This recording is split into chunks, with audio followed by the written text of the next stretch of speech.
Welcome back to another UCL Fantasy Deadline stream, this time out of Matchday 3. After deploying the wildcard successfully back in Matchday 2, I now have three free transfers somehow, and we'll get onto that very soon. But there are a few kind of ideas I've got around, but I'm still kind of waiting for more injury news, team updates, and maybe bits and bobs. Predicted lineups could also help with certain transfers, so there could be a few other changes to what I discussed in yesterday's team selection, and it was a triple upload, so make sure to show support to the channel, like it, subscribe, also hit the notification bell, all that good stuff, and check all the links in the description for my Patreon and the championships, furloughs to my videos, and prior to to comments, which will be very useful in today's stream. You're going to see very soon, but we still have a lot of time until the deadline, 2 hours and 37 minutes, and yeah, let's try chill a bit if we can, but there's a lot to go through today in terms of questions, topics, and also graphics, so I'll be doing that in this ultimate guide for Matchday 3. I'm able to get this to over 400 likes by the end, and to also close in on 37 subscribers. So the first question is by Cylindra. Hey Dylan, on wildcard, which free to buy between Cucurella, Gusto, Byrne, Van der Ven, and Danso? I wouldn't be going for Danso, and Romero could be back fairly soon, actually. I think Thomas Frank described it as a minor abductor injury. This is something I covered actually in the transfer tips, which will be available for channels and patrons later today. I would definitely go for a Chelsea defender there. Cucurella is the ideal one, but he's also the most expensive. But I would say Cucurella, Byrne, and Van der Ven. And who's the best 6.7 million midfielder to buy between a Barca attacker, Yildiz, Pasalic, Zubimendi? I think Zubimendi's a quality player, but I wouldn't consider him in UCL Fantasy. And he's also one yellow card away from suspension, and there's Bayern Munich in Matchday 5. So I'd probably go for Yildiz long term, but it is Real Madrid away this week. Well, yeah, the big team, or a big team who has an easy game on paper in Matchday 3 is Barcelona in the early kickoff, and of course we will see the lineups in over an hour. Sold Liverpool players and bought players against Liverpool. Look, they've lost 4 games in a row. They're in a bit of a bad moment, but Liverpool are still one of the best teams in England, and they will be, you know, top 5 or top 10 favourites to win the Champions League. And once they click, and I think they will later in the campaign, I think we're going to have a different perception about them. But I think Frankfurt-Liverpool could be a high-scoring game. So even Burka up front for Frankfurt at 5.1 million could be decent, but I wouldn't be in a rush to sell Liverpool assets, especially the offensive ones. And Van Dijk is still solid at the back with the ball recoveries. Will Arne Slot bravely bench Salah and start Chiesa? Well, there is a sort of argument that Liverpool have built an attack that will kind of last beyond Salah with Wirtz, Ekitike, and Isak. But look, Salah is still a big game player. He's in a bad moment himself, and he has been since February, I would argue. But we all know what he did at this time last year. And yeah, it would be a bold call to bench him. I think Arne Slot has tried a lot of different things already. He's put players in random positions, you could say. I mean, Szoboszlai right back hasn't been too shabby when that has been the case earlier this season, but it's possible. I wouldn't rule it out. A lot of Liverpool fans want Chiesa to start. They also think that Gakpo shouldn't start, but he scored the last 2 goals for them. But yeah, I don't think Salah will be benched this week. It's a possibility, but I think he'll start. Richard says, hey Dylan, I also wildcarded in Matchday 2 and got 120 points, but with a different team to you. Yeah, that's fair enough. That can happen. Ademi not in predicted lineups, and Howson injured out. Howson is ruled out definitively for Juventus, but he could be back for the weekend against Barcelona for El Clasico. Think I'll use 2 free transfers to replace both. Best options, please. I have 0.5 in the bank. Thinking Sane, Gordon, Kalinoglu plus 4.5 to 5 million defender, or KDB plus O'Reilly. My favourite would be Kalinoglu still in the long term, but Sane looks very appealing in Matchday 3. Gordon is one of the top goal scorers in the Champions League this season with 3.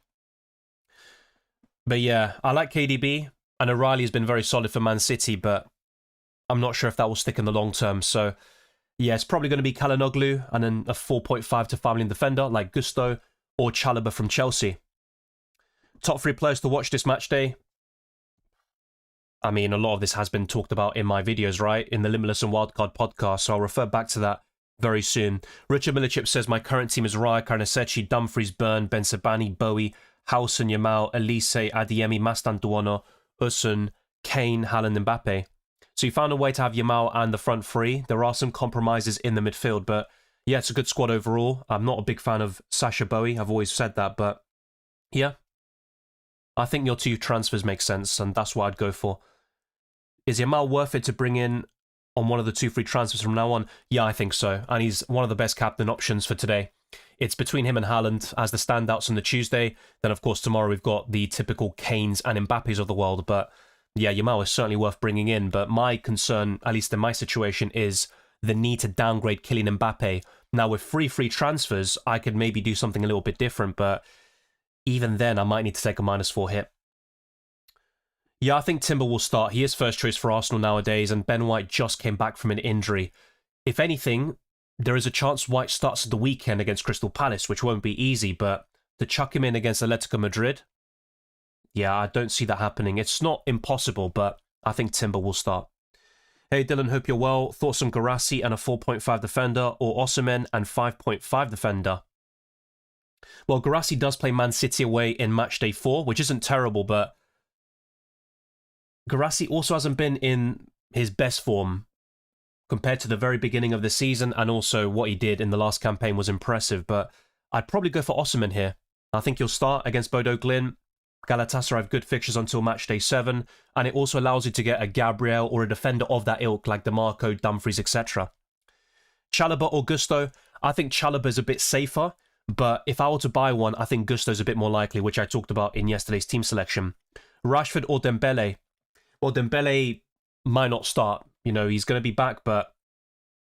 Well, yeah, Ahmed says Dembele isn't playing today. Dembele was injured for the last couple of weeks, and I think Doué returned over the weekend against Strasbourg. I think it was on Friday night when they drew 3-3. Dembele wasn't on the bench, and either way, even if he made it into the squad, which I don't think he has, he's not going to be rushed into the starting 11, but I'll have a look just to confirm. I'd go for Rashford, and I talked about this as a possibility for my own team selection. If I wanted to go for Yamal, the easiest route is to downgrade Mbappe to a Rashford and then buy Yamal for Adeyemi or one of these other options. I have Thuram, Saka, Acerbi, and Akanji. Well, I saw some reports that Akanji won't start, and I've got a predicted lineup by Sky Sports Italia. I referred to them several times last season, and they got the Inter Milan starting 11 spot on every single time. But yeah, Saka is definitely a hold. Thuram is out, so I would sell him. I think Acerbi will start, so keep Acerbi and Saka and sell Thuram and Akanji. So let's go through to the other messages. I'll kind of whiz through them because this is going to be a very busy chat to say the least. I think you all know how it goes in this building. Haaland a must-have. He is one of the best forwards, but he is also the 5th highest scoring forward right now. So I wouldn't say he's an essential must-have player, but his form is incredible, and I think he'll do well against Villarreal. Welcome, Son of Thors. Good to see you. Lautaro Martinez or Rashford? Long-term, it's Lautaro Martinez, so I think that's the safer pick. It's more likely I'd buy Rashford just because the only reason I'd sell one of Mbappe, Haaland or Kane is to then fund Yamal in the midfield. And I think Rashford looks quite appealing this week, but Ferran Torres is back and available. So whilst I think Rashford will start, he's not the safest pick in the long term. I think Lautaro's the best one. Thank you, Brian. Hello from Serbia. Give Dylan a like. Thank you very much. And yeah, all support is massively appreciated. On the YouTube app, there is a hype button. Let's see what the hype is all about. Share it. Also comment. Leave, obviously, your thoughts in the live chat. Share. I mean, I just said that to be fair, but why not double share and do it to more people? Like, comment, all that good stuff. And subscribe. Hit the notification bell. It really goes a long way. Jannon says, thinking Kudus, Yildiz and Van der Ven to Yamal to a 4-point family in mid and O'Reilly.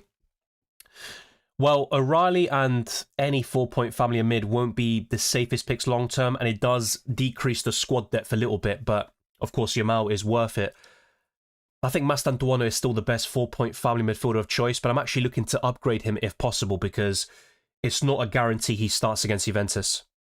Welcome, Ruler 2. Yeah, all good. I mean, I've been ill since last Wednesday, but I'm getting better. I just hope my voice can last for the next 3 hours or so, and I did a FPL podcast earlier, but it should all be good, and hopefully you're doing well too. Ernesto says, morning and good afternoon, everyone. Likewise. Dan Frey says, hey mate, thanks for all the UCL content, very helpful.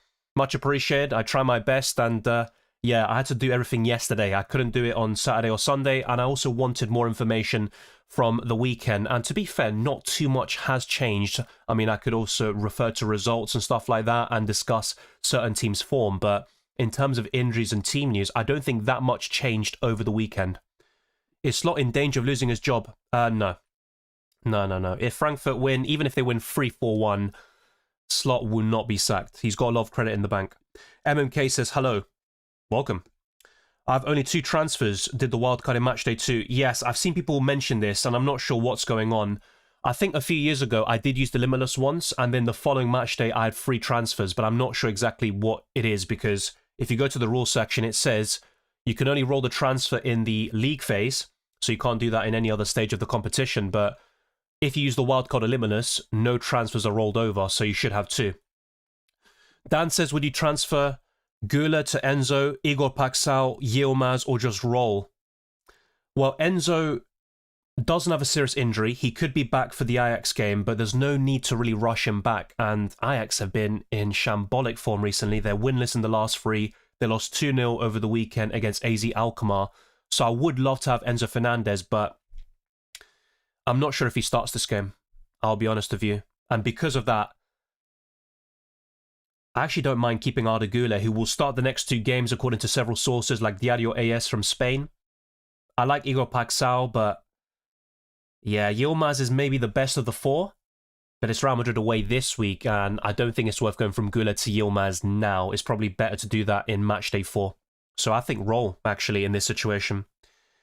Ahmed says, do Limitless this time. I'm not so sure about that. It is team dependent, but I gave a lot of pros and cons yesterday about the Limitless, and you've got the likes of Paphos and Kara Almaty, arguably the 2 worst teams on paper, and they're facing each other. So, unlike Matchday 2, where you had Bayern and Real Madrid facing them, they're basically facing each other. So, there are a few kind of things that put me off the Limitless this week. And for those that wildcarded in Matchday 2, like myself, to have no chips remaining from Matchday 3 until the end of the tournament, or should I say Matchday 4, because you are using a Matchday 3, but it doesn't fill me with confidence.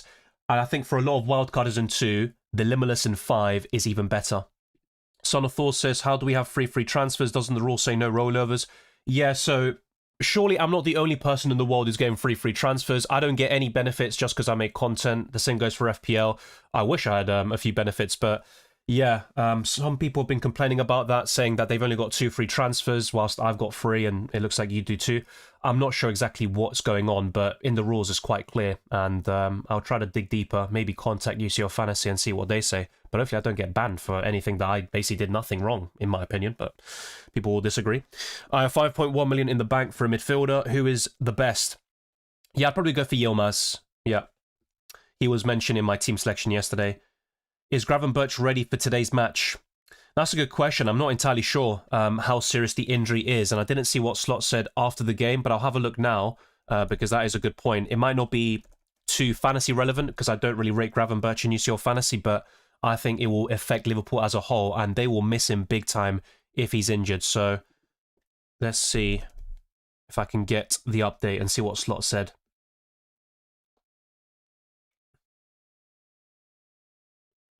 So already have over 300 people in the building. Drop a like, subscribe, all that good stuff, and we are going to get to over 400 likes by the end of the stream. With Gravenberch, so after the United game, Arne Slot said the following: I took him off because he twisted his ankle. Is he an injury concern? That's what we have to wait and see, but we have to play in 2 days again in the Champions League. There is not a lot of time for players to recover. I mean, based on that assessment, I don't think he'll start against Frankfurt, and that would be a very worrying sign. So you could see McAllister and Szoboszlai together in the midfield, and he also, Curtis Jones, might even get a start, which could surprise certain people. Can you roll transfers? Yes, only in the league phase. You can't do that in the knockout playoff rounds. I'm asked this every single season, but yeah, you can't roll to 4 or 5. 3 is the maximum you can hold in the league phase. Is Gordon and Lookman good options on the wildcard? They're decent. I'm more keen on Gordon in the Champions League compared to the Premier League, but I'm still not a massive fan of him. And Nick Voltemade has been the in-form Newcastle attacker, but in the midfield, there's also Yildiz long-term. All these options I discussed. Enzo Fernandez when he's back. Bukayo Saka, Elise.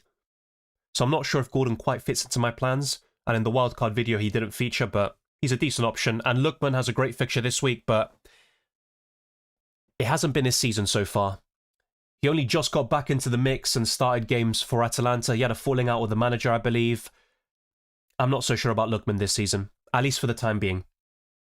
Do you think that Yamal is a must from this point on? Not a must, because for a lot of people, they've got Mbappe, Kane, and Haaland like myself. So, I mean, is Yamal a master when I probably have to sell one of them? No, I don't think so. But is he the best midfielder on paper? Probably. He's right up there. But yeah, I'm certainly tempted to bring him in. That's why I made a dedicated section in my team selection yesterday talking about different ways I can bring him in. But for the time being, it's going to be unlikely, I think.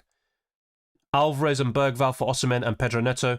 I'm not a massive fan of Pedro Neto. I know he got a goal and assist against Forest over the weekend, but his goal-scoring record is terrible. I think in the Club World Cup, he showed a bit of promise there, but yeah, you can't rely on him in terms of goal-scoring. I like Osimhen, though, and overall, you're selling Alvarez, a quality forward who faces Arsenal away, and Bergvall, who I never rated as a UCL fantasy option. So ultimately, I'd say yes, but I don't like Pedro Neto as much as other midfielders discussed in my Limitless and Wildcard videos.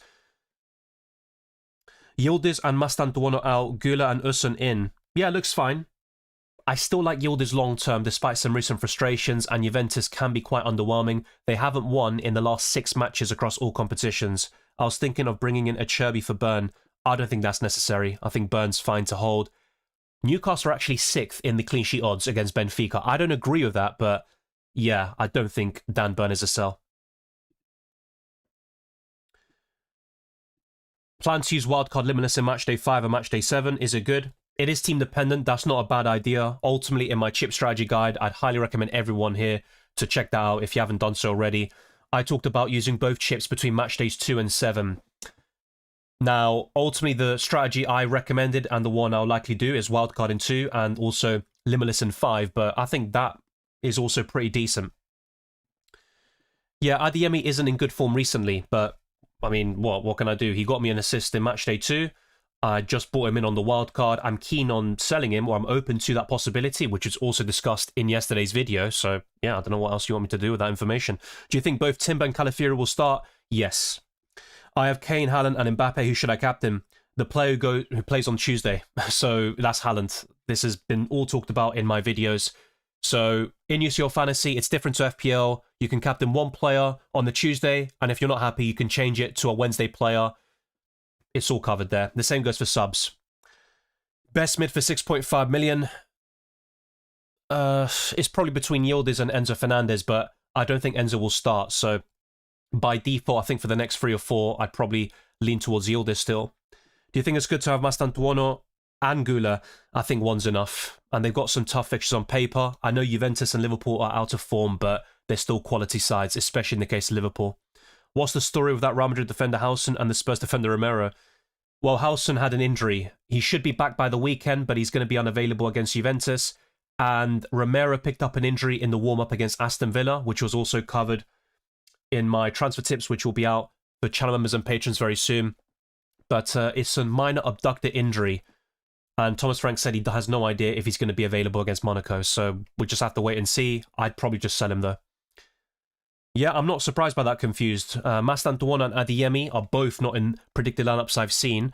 But yeah, I am open to selling both of them. I still don't like Mastantuono too much. He was really just like a one match day punt and a way to fund this really expensive front three. But yeah, we'll wait and see because I haven't seen any Madrid lineups just yet, actually. But I did see a Dortmund one. I'm so tempted to activate my Limitless. Look, for some people it might be the right course of action, but I've just got a few things in the back of my mind which kind of put me off from using the Limitless. And not many top teams have a great fixture this week. Even Arsenal, they're facing Atletico Madrid. Barcelona and Chelsea would be 2 exceptions. I don't think Chelsea are a great team, but they are maybe getting close to becoming one. Real Madrid are facing Juventus. Bayern Munich against Club Brugge is decent on paper. I think it could be a bit more difficult than we expect, but of course Harry Kane would still be my favourite Wednesday captain. But ultimately, apart from Barcelona and maybe Bayern, not many top teams have a great fixture this week. Ahmed, to be honest, mate, it's all in my Limitless video. I'd just be kind of repeating myself. I did a triple upload yesterday, and a wildcard and Limitless squad were done in separate videos. Rashford and Burn or De Bruyne and DeMarco? I would go for Rashford and Burn for now. And by the way, Rashford's a forward in this game. He's not a midfielder, so you can't do Rashford or De Bruyne. They play in different positions. Is there a better match day for Limitless than today? I believe match day 5, but it is team dependent. Dylan, ¿cómo ves la jornada 4? La mayoría de los jugadores que tenemos jugarán el día miércoles. Sí, eso es interesante. No lo había pensado mucho, pero creo que los partidos están bastante buenos. Um, Muchos de los equipos grandes tienen un partido bastante favorable. Mi problema es con la jornada 5, donde hay muchos partidos difíciles. Y ahí es cuando se puede usar el limitless o sin límites, pero también a la misma vez, en un mundo ideal, ¿te gustaría usar el sin límites en una jornada donde todos estos equipos grandes tienen un partido muy favorable? Y no sé si es el caso en la jornada 5 tampoco, pero sí, no había pensado eso, de que todos juegan, o casi todos juegan, en el miércoles. Is Dumfries on the marker good for today? Yeah, for sure. I even talked about possibly tripling up on Inter for the next 2 match days. Yeah, I think Salah will play. You're doing a lot of messages, by the way, Ahmed. Jesus, relax. FBO Hippie from Blue Sky here. Good to see you. Would you captain Yamal or Haaland today? If I had Yamal, I'd probably captain him. I just think the fixture's a little bit more appealing against Olympiacos at home compared to Villarreal away. But yeah, that's a great question, and ultimately, I think we all kind of know our 2 favourite captains for Tuesday and Wednesday. It's just about picking one of them. If it was me, it's probably Yamal, and then Harry Kane. Harrison James says, cheers Dylan, thank you as always. Off to a banging start thanks to your recommendations and some luck. Yeah, you always need a bit of luck along the way, but ultimately you made the decisions, and there's going to be some people here watching who are just going to copy and stuff, but I think the best thing to do is bounce ideas off each other, provide all the information, so then you have, everything you need to make informed decisions, and then you are the one making the transfers, and if you're going to use the limitless or wildcard, and then you get things done. That's the way to go. Is that will Kvaratskhelia do well or not? I mean, it's possible. He's not the most prolific goal scorer, but he's a quality player, and he did fairly well in Matchday 1. Well, yes, predicted lineups, that is true. I think it's probably worth having a look. I'm going to go to UEFA.com. I haven't had the chance to look at it, so it wasn't up until yesterday, I believe, and I was busy making all the videos. So I'll have a look, and I'm not going to go for it yet, but in a while, I will go through those predicted lineups by UEFA. It's not gospel. They're going to get some things wrong, but it's a nice little guide for people, especially beginners of UCL Fantasy. But yeah, let me go for a few more questions first. Keep on liking, subscribing, all that good stuff. And let's see if any members have posted. Ruler2 says, who in your opinion are the best picks going forward? I've Kane, Mbappe, Yamal, Elise locked in. Still Mbappe, despite some tough fixtures on paper, but how do you fit him in on top of those players as well? I mean, to be fair, you actually already got him, but there's no Erling Haaland. Yeah, I think Haaland is the main one screaming out to me. I think Saka's quite good. I'm not sure if he's like worth selling Elise for, and to be honest, Elise offers better value, but yeah, I think Arsenal and Inter defenders for the next couple, so going for some premiums like Gabriel, Dumfries, Lamarco is all worthwhile.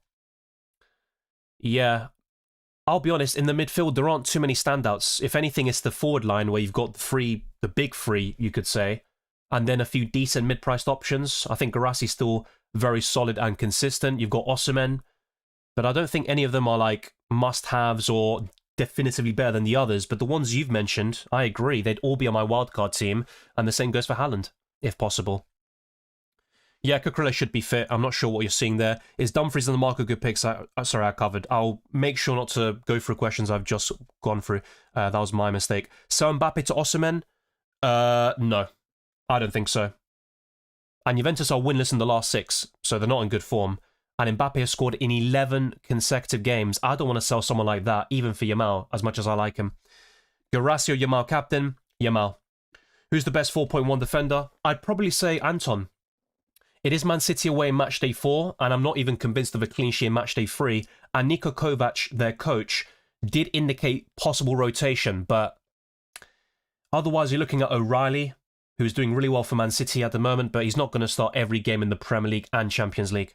Do you think it's maybe too risky to put in DeMarco?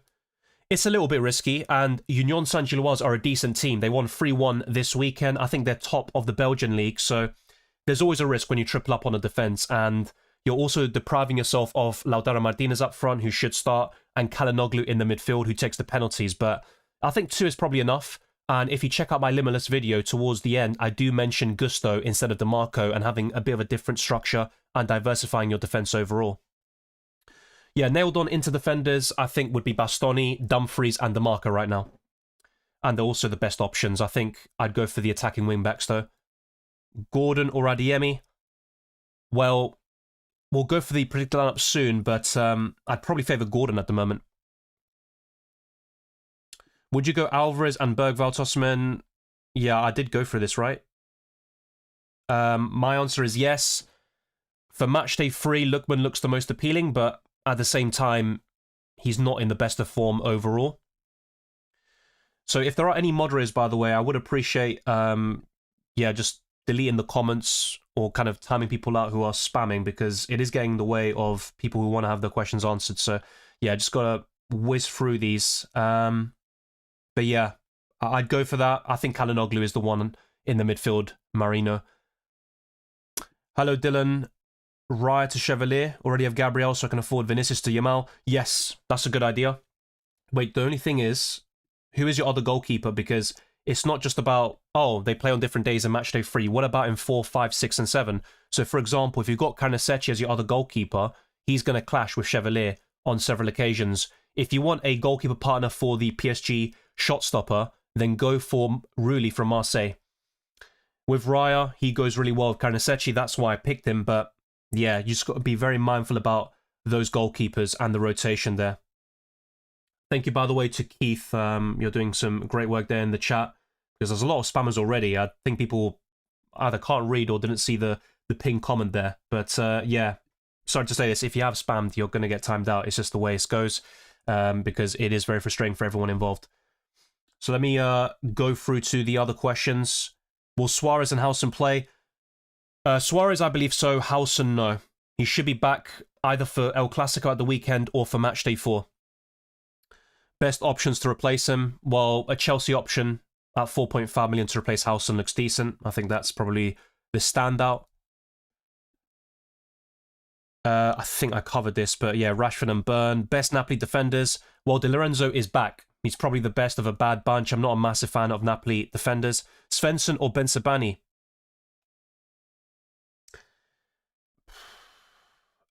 Dortmund could rotate, so I'm not even sure how they're going to go. I think I can answer this question better once I see the predicted lineups, but I'd stick with Bensabani for now. He was on the bench against Bayern Munich, though, over the weekend. No, David, as covered in all my videos and earlier today, I'm not planning on limitlessing right now. Yeah, Güler should start, and you'll see that very soon. Best two keepers on wildcard? Covered in my wildcard video, but Rulli and Chevalier as a goalkeeper pairing, or Raya and Carnesecchi. It's not just about, oh, let me have Ryan Sommer, I'm good, because they will play on the same day on multiple occasions. It's about having goalkeepers playing on different days up until Matchday 8. I need a 9 million mid. Suggestions? Elise, Saka. I think they're two of my favourite options, to be fair. Spinazzola will play in attacking positions. I did consider him for Matchday 1. He's not too shabby either. It's between him and Di Lorenzo for me. Cello84 says, hi Dylan, I'm new to the channel. I followed your predictions. So since we did the wildcard in Matchday 2, are you doing Limitless in Matchday 3? I don't think so. And yeah, ultimately we can go on different paths. So some people might think, oh, you know what? I really want a Limitless this week, even though I just wildcarded in 2. So always back your gut in that regard. But just from my perspective, I'm not that keen on using the Limitless. I don't see it as a massive upgrade on my current team. I'm very happy actually with most of my players. It's only the kind of recent murmurings of Adeyemi, you know, on the bench and some predicted lineups and stuff like that, which might open the door for different transfers now. But otherwise, I was actually struggling to use my free transfers. Anish says, hey Dylan, Raya, Carnesecchi, DeMarco, Couto, Tar, Gabriel, Van der Ven, Elise, Yildiz, Adeyemi, Güler, Kalinoglu, Kane, Martinez, Alcaraz. I'm guessing that's Alvarez. 2 free transfers, 1.1 million in the bank. Yeah, looks solid. I think Adeyemi could be a weak link if he is on the bench, and I'll talk about that very soon. Jonathan Tah you keep for now, but I think long-term I'd probably look to sell him. I'd probably do something like Alvarez to one of Haaland or Mbappe, and then downgrade Adeyemi to a cheaper midfielder to make that happen. I think that's what I would do. In terms of which midfielder, that's where things get a bit tricky. But even Yilmaz from Galatasaray, a differential like that could be very useful, actually. So I'd consider something like that with 2 free transfers and keep the rest for now. I'm going to go through the super chats first and then answer any other member questions and stuff, and then I'll be going through different screens as well. Good to see you, Kevy. Hello, bro. Hope all's good. I have our old mate, Nicolas Pepe. Although he's against Man City, I still think he's good. Well, he did win the La Liga Player of the Month award recently, I think for September. He is a good player. He was a bit overhated at Arsenal, but that's another story in of itself. So let's see the other super chat. For some reason, it came up as double. I'm not sure if there was a visual glitch here. So I think we are up to date with that. And if we do hit our super chat goal of 10, I will be going live for even longer, discussing FPL and UCL Fantasy and any other topics. It can even be shows, films, you name it. And that will definitely be much more relaxed, you could say. I'm going to put a poll out as well. And it's about the players that I should sell.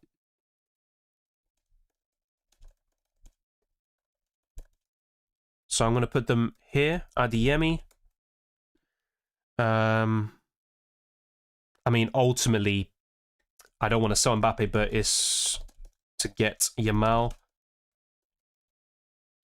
Let's also put, Mastantuono. Yildiz would probably be in the conversation. I'm quite happy on my defensive line, but yeah, I think for now what I'm going to do is something like this. These are the 4 players that are most likely to be sold, and I'll be using 3 of them with my transfers.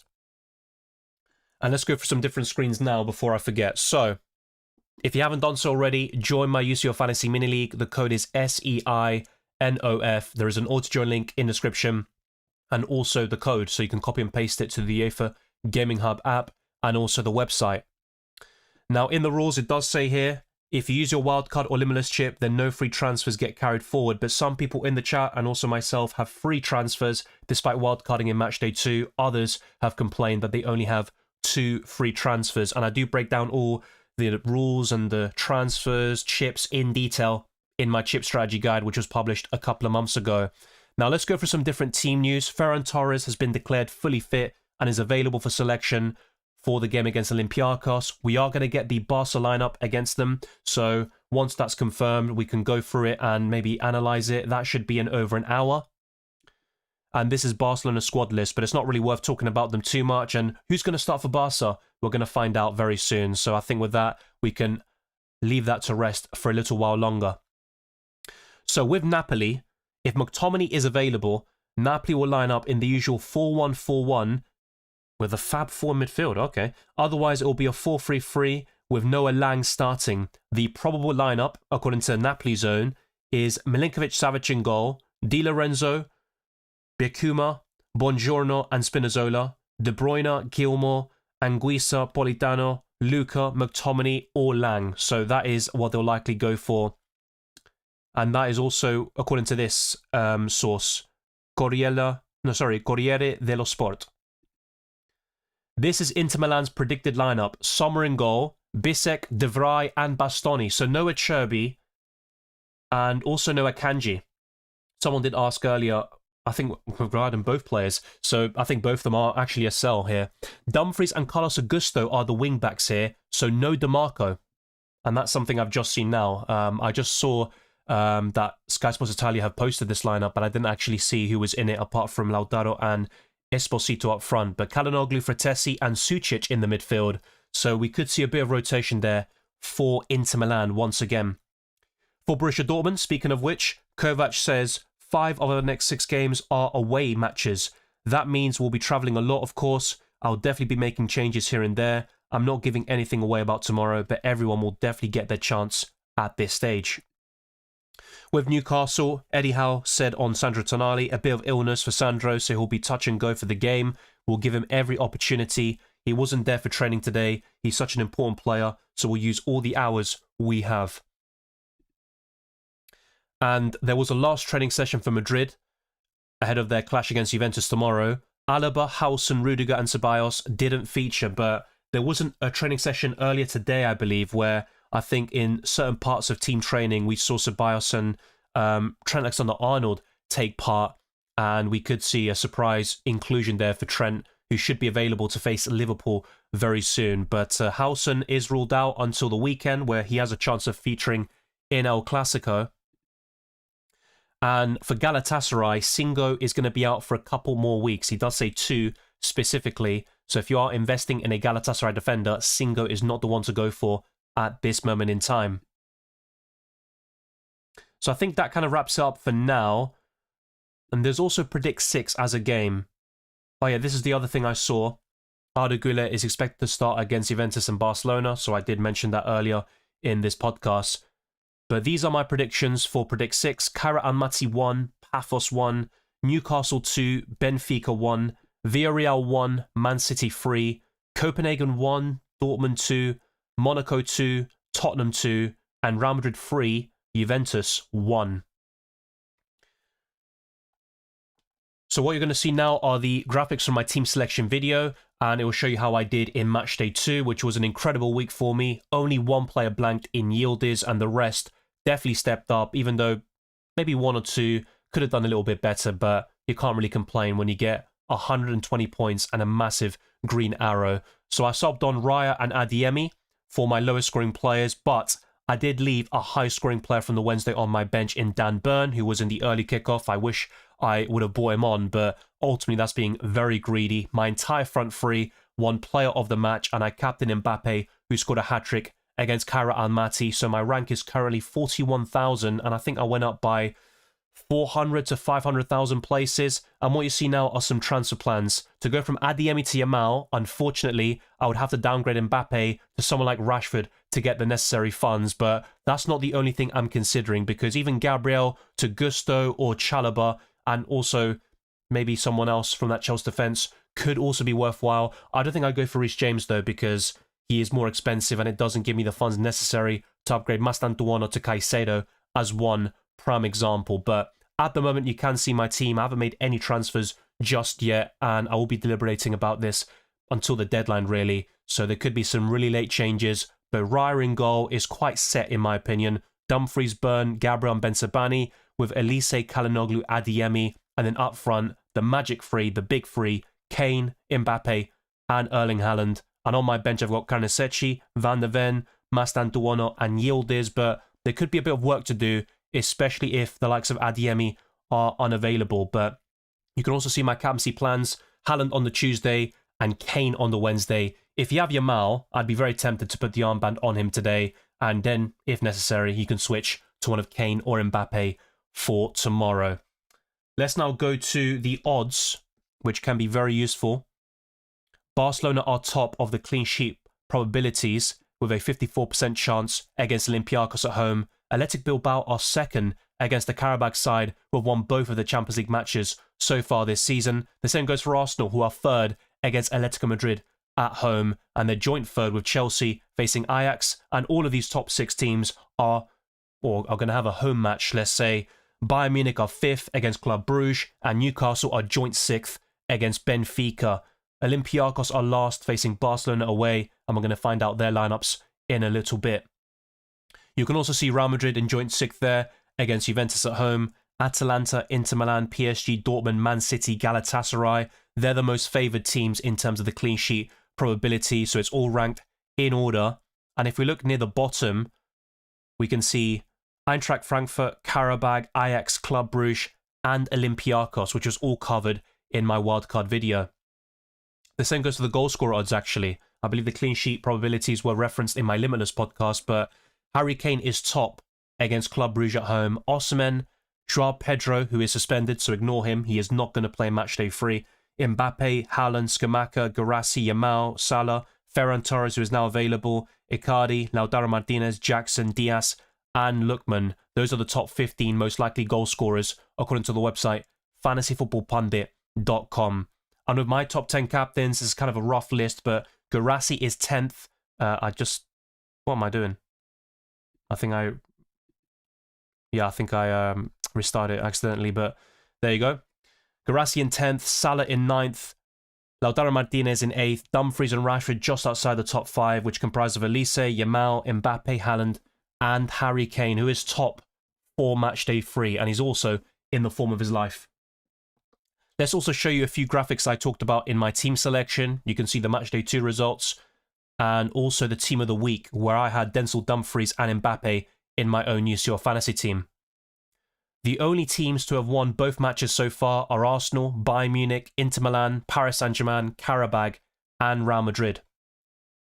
And this is the Champions League table so far. Of course, those 6 teams are right up there alongside Borussia Dortmund and Manchester City in the top 8.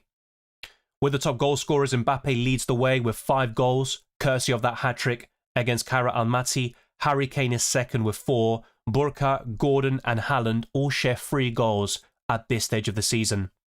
And in terms of forwards, those are right up there, of course. Thuram is 4th, but he's ruled out for matchday 3. He is not going to play, so I would sell Marcus Thuram for sure. Mbappe has 31 points. Kane is only 3 behind, and Burka has 21. Erling Haaland is 5th with 19 points, but surely he'll catch up to the others. And these are the matchday 3 fixtures, of course, and on the limitless, you'd want to target Barcelona players against Olympiacos. I'd also be quite tempted to go for 2 or 3 Chelsea against the very struggling Ajax side. And apart from that, a lot of these top teams, in my opinion, have reasonably difficult fixtures. So that's what kind of puts me off from the limitless, but ultimately it can still pay off, I think, quite well. Bayern Munich against Club Brugge, most people here would be saying that's an easy fixture, but I think the Belgian outfit could cause some problems still. But yeah, I think 2 or 3 Bayern players would still be the play on the limitless chip, but apart from that, I don't see many kind of standing out right now.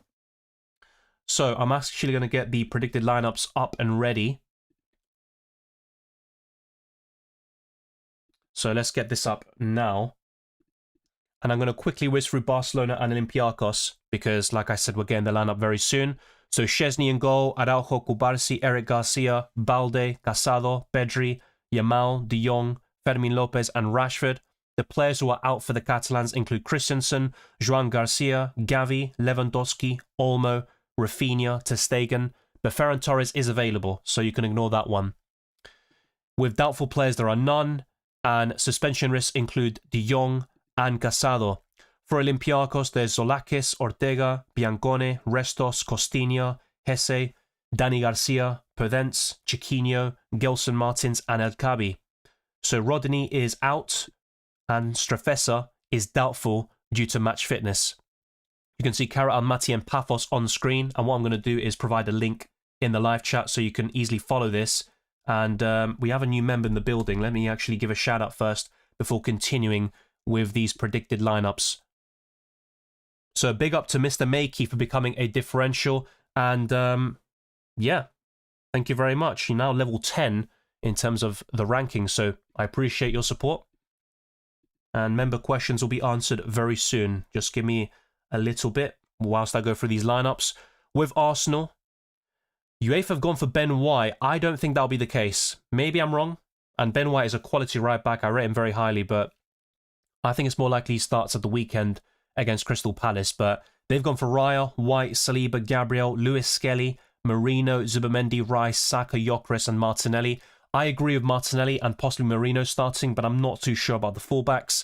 So Kai Havertz, Madueke and Odegaard remain out, and Rice and Zubamendi are suspension risks, whilst Atletico Madrid will likely go for Oblak, Llorente, Lenormand, Jimenez, Hanko, Simeone, Gallagher, Koke, Barrios, Alvarez and Soloff. Cardoso is out, and Gonzalez is doubtful due to a head injury. Lenglet is the only possible suspension if he picks up a yellow card. For Bayer Leverkusen PSG, I think Grimaldo is the standout from the home side. He scored a brace over the weekend, including a penalty, but you can see PSG's predicted lineup with Chevalier, Hakimi, Zabani, Pacho, Nuno Mendes, Zaire Emery, Vitinha, Kangin Lee, Kvaratskhelia, Gonzalo Ramos, and Barcola. So Fabian Ruiz and João Neves are out, and for Bayer Leverkusen, Kwanzaa, Schick, and Teller are doubtful, whilst Tape and Tillman are definitively ruled out. For Borussia Dortmund, this will be of big interest in my opinion. They've gone for Kobel, Bensabani, Schlotterbeck, Anton, Svensson, Nemecha, Sabitzer, Jan Kuto, Brandt, Bayer, and Garassi. So no Adeyemi, and that could be a big concern for those of us who own him in UCL Fantasy. For Newcastle, they've gone for Pope, Trippier, Chow, Botman, Byrne, Bruno Guimaraes, Tonali, who is a doubt, of course, due to illness, Joelinton, Murphy, Voltemada, and Anthony Gordon. So Lewis Hall, Livramento, and Visser remain out. And of course, for Benfica, I believe that Sudakov was recently a bit of a doubt, but he is fine. He's going to be in the lineup, and he's been in decent assisting form, actually. And Pavlidis scored a brace over the weekend. So for Napoli, I did cover another predicted lineup for them, and it's quite similar. But I believe Luca is the only change from what I saw earlier. Maybe Oliveira as well. The rest is kind of what you would expect. But Højlund is out. The same goes for Lobotka, Lukaku, and Ramani.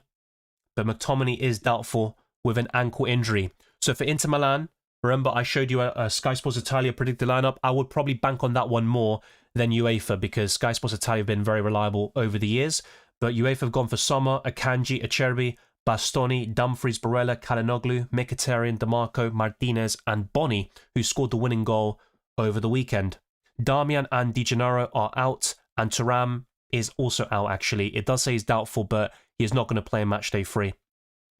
With Manchester City, Donnarumma, Lewis, Stones, Diaz, Gavardio, Gonzalez, Bob, Bernardo Silva, Reinders, Doku, and Haaland. So no O'Reilly, who would be very interesting at 4 million. Kusanov and Rodri are out, and 8 Nuri remains doubtful. So that completes the Tuesday games, but let's now go on to the Wednesday. You can see Bilbao and Qarabag. That could be actually another victory for Qarabag, and it would be an incredible start for them. With Galatasaray, they've gone for Çakir, Jakobs, Sanchez, Bardakci, El Mali, Torreira, Lemina, Sane, Gundogan, Yilmaz, and Osimhen. Singo is out for the next 2 weeks with a thigh injury, and everyone else is available. With Tottenham Hotspur, Vicario, Borro, Van der Ven, Romero, Spence, Bentancur, Paulinho, Johnson, Xavi Simons, Kudus, Richarlison is what UEFA have predicted, but Romero, Solanke, and Udogie are doubtful. With Atalanta Slavia Prague, they've gone for Karnaseci, Jim City, Heen, Ahonor, Belanova, Darun, Edison, Sabacosta, Decatelare, Sulemana, and Lukman. So the likes of Kolasinac and Scalvini are out. The same goes for Baka, Kasunu, and Skamaka are doubtful. With Chelsea, we have Sanchez, James, Tosin Adarabioyo, Fofana, and Cucurella. So no Gusto, actually. Caicedo, Lavia, Neto, Buonanotte, Garnacho, and Tyreek George. I think one of Gusto or James will drop out, to be fair. I could see that happening, but yeah. I think ultimately with Chelsea, the safest way to cover their defence is probably through Cucurella or Robert Sanchez. Let's now go to Liverpool, who have been struggling recently, and Frankfurt won't be easy, but Mamardashvili will start in goal. Frimpong, Konate, Van Dijk, and Kerkez, McAllister, Gravenberch, Salah, Szoboszlai, Gakpo, and Isak. I'm not so sure about Gravenberch personally. Alisson is the only injury for the Reds, and Bradley is a suspension risk. For Bayern Munich, they've gone for Neuer, Sasha Bowie, Upamecano, Tar, Lima, Kimmich, Pavlovic, Elise, Kane, Diaz, and Jackson. So that means Kane would play a deeper role, like he did in Bayern Munich's 2-1 win over Borussia Dortmund. Alphonso Davies, Musiala, and Stanisic are out, whilst Gnabry is doubtful with an abductor injury. And I believe that's what Romero has as well. Let's now go to Real Madrid Juventus, one of the biggest kind of clashes of the week. Courtois, Valverde, they've gone for Howson. I don't really see that being the case. I think he's going to be available for El Clasico instead. Eder Militao, Carreras, Arda Güler, Tchouameni, Bellingham, Mastantuono, Mbappe, and Vinicius. So I agree with Vinicius. I think he'll start. And if I decide to keep Mastantuono, I also hope he gets the nod. But I don't see Howson starting, and there could be a few changes to what you see here. Alexander-Arnold is, well, at least he was back in training. We could see him return very soon. Carvajal is suspended. Ceballos and Rudiger are out. Alaba will miss the next 7 to 10 days due to a muscular problem. And Howson, I think, will also be unavailable. The same goes for Ferland Mendy as well. For Juventus, Di Gregorio, Rugani, Kelly, Gatti, Cambiaso, Koopmeiners, Locatelli, Kalulu, Francisco Conceição, Jonathan David, and Yildiz. Bremer is out once again.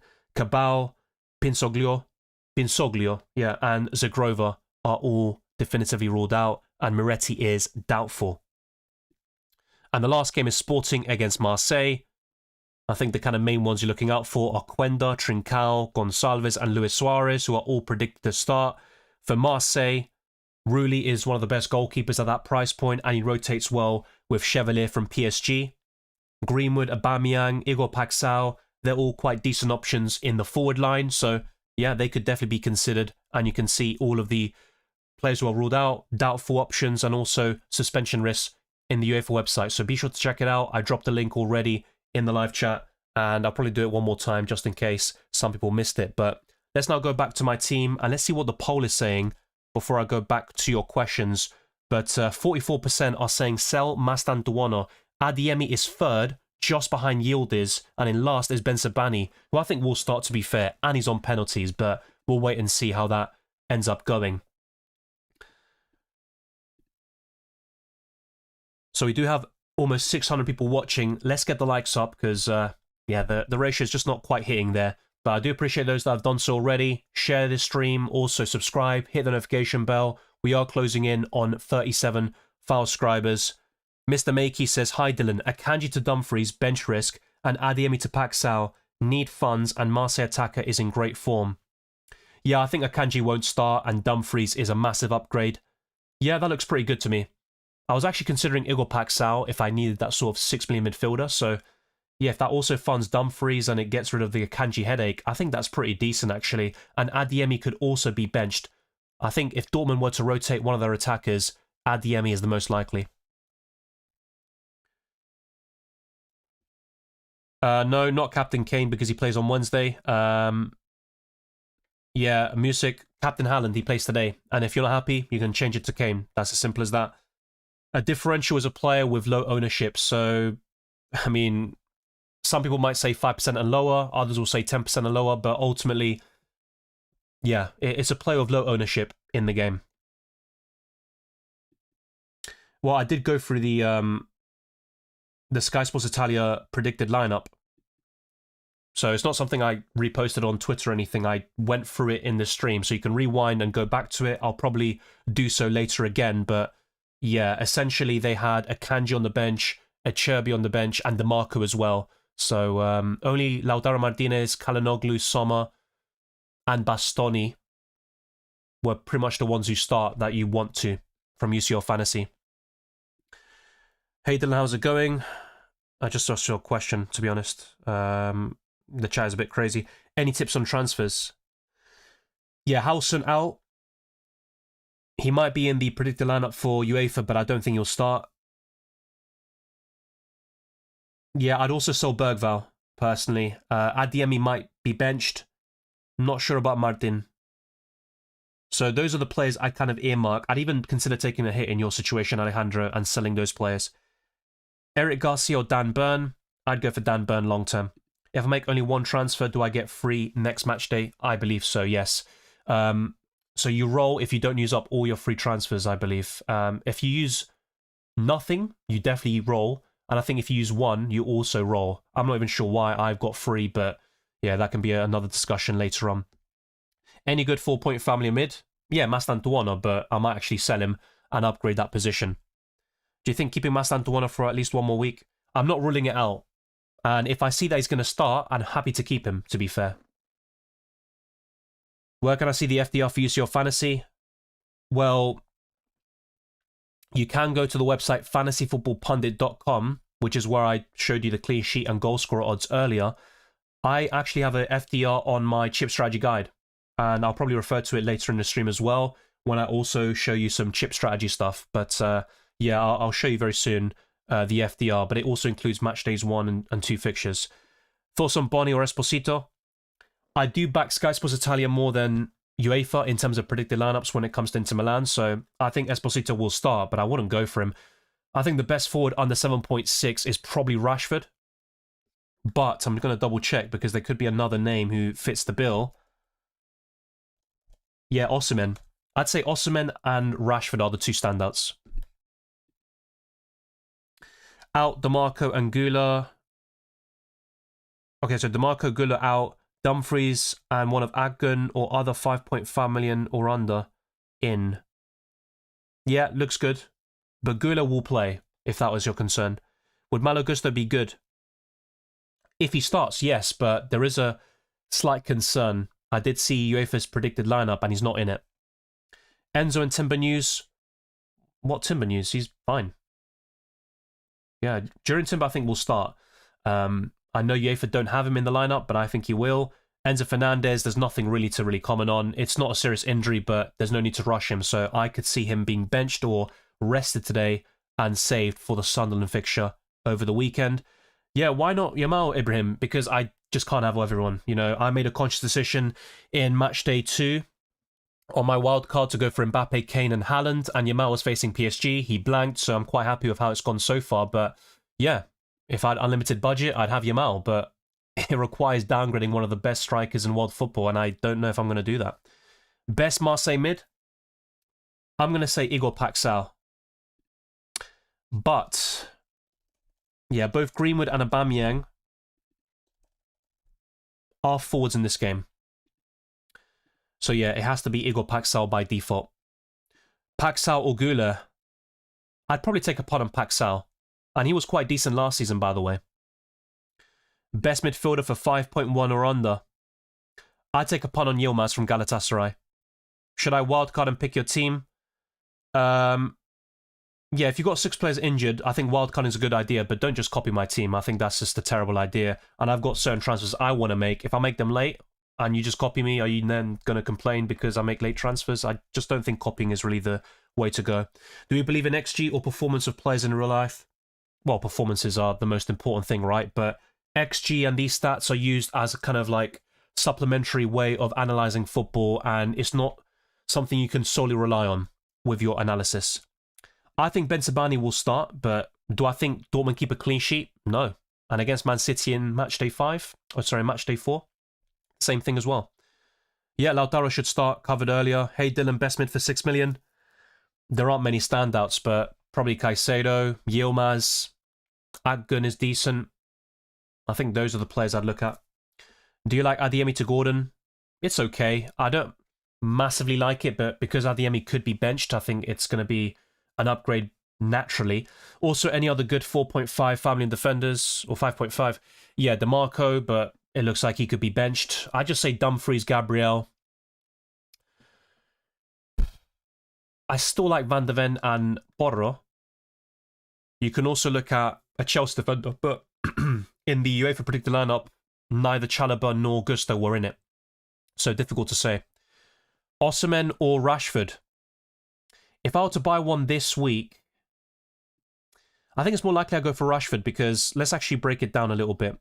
There is a difference in price. If I did Mbappe to Osimhen, actually, to be fair, I don't think that's relevant. Yeah, I could still afford it.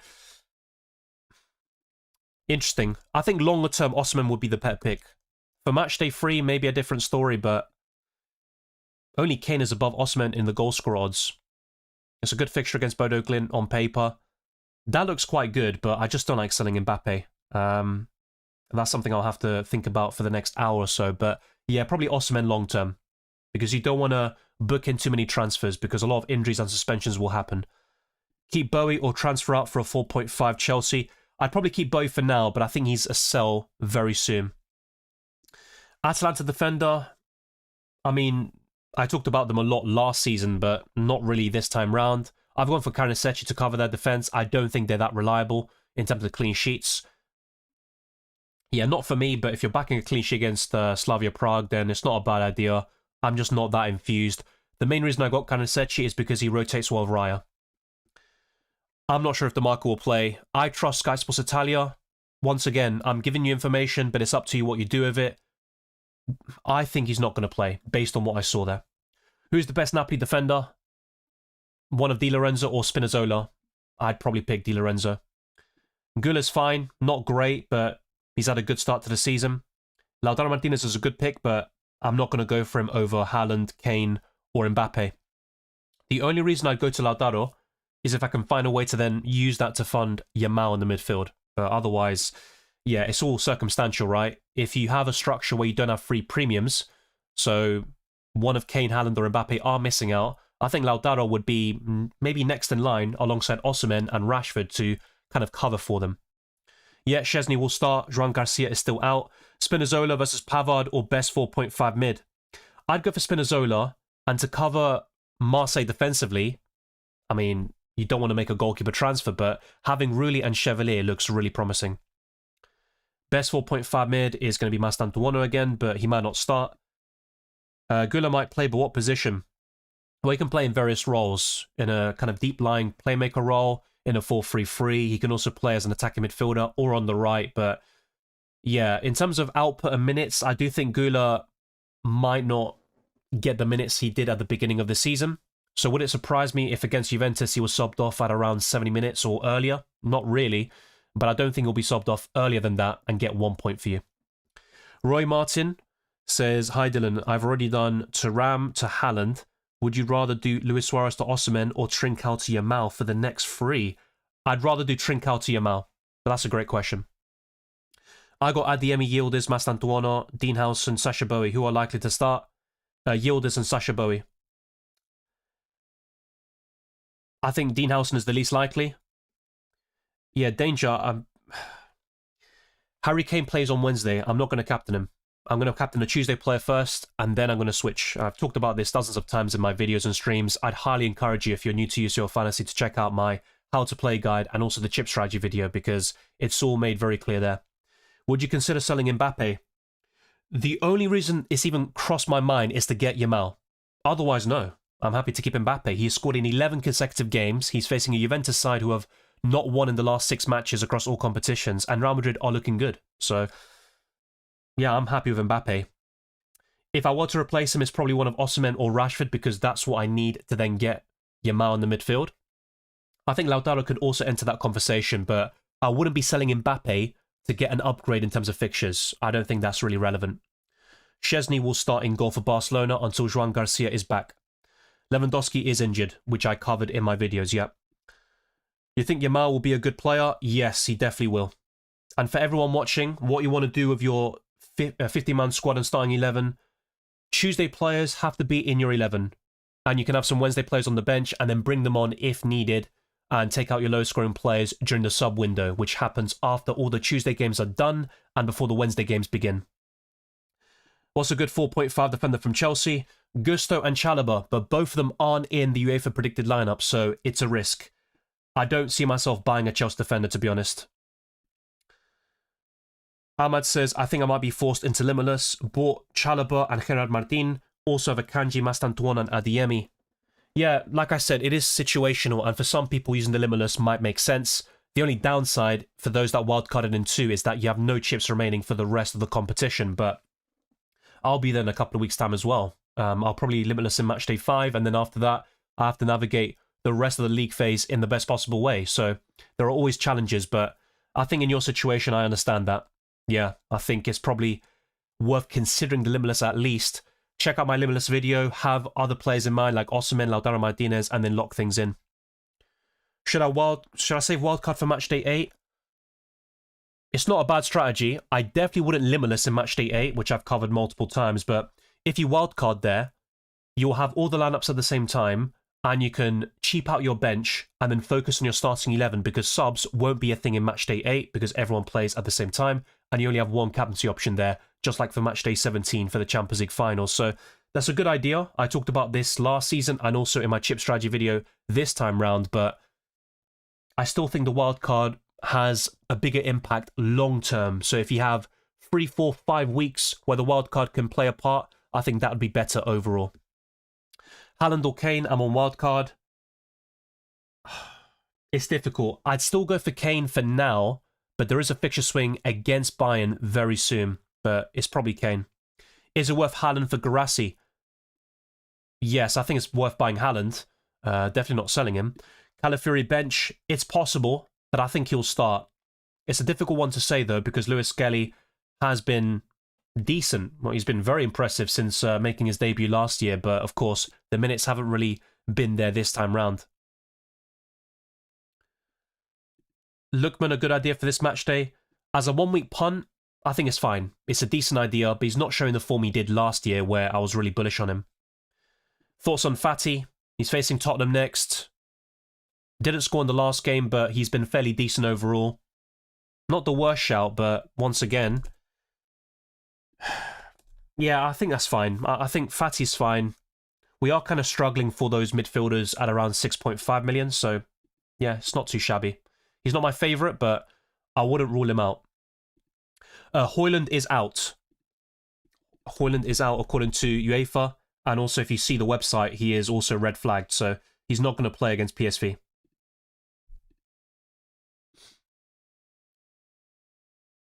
So it's not a guarantee, Sebastian, but Niko Kovac talked about possible rotation because 5 of the next 6 matches are away from home, and I think there's a good chance Adeyemi is benched, to be fair, and I'm quite open to selling him.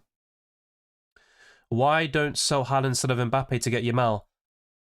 I don't really see a need to sell Haaland. It's kind of like a luxury transfer.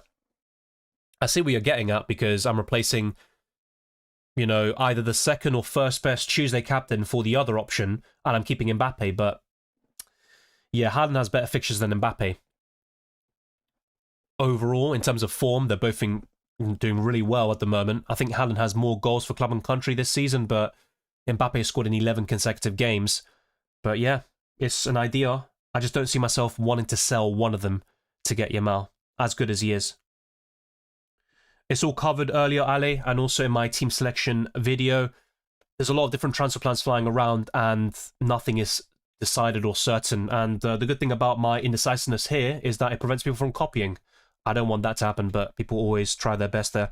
Thank you, Ahmed, for gifting 5 memberships. So Avi, Carlo, Ayushi, Naushi Ahmed, and Aways. Enjoy it. Ahmed is the one to thank. You'll have early access to my videos, prior to reply to comments, and many other perks for an entire month. So now you can check it out and see for yourself how good the memberships are. And thank you to Ahmed as well for saying my favourite fantasy football content creator is here. Thank you very much. Just joined. Any changes you'd recommend from your Limitless video? Maybe Gusto, to be fair. I think I'd just go for Cucurella to cover Chelsea defensively. I think Cucurella, apart from that, I don't think I changed too much, though. Yamal have to sack one of the strikers? Yeah, but you don't have to. I mean, Yamal hasn't done anything in the Champions League this season, mainly because of injuries, but yeah, it's up to you. If you want to sell one of Kane, Haaland, and Mbappe to get Yamal, be my guest. I'm not saying it's the wrong thing to do, but there is a big risk attached, that's for sure.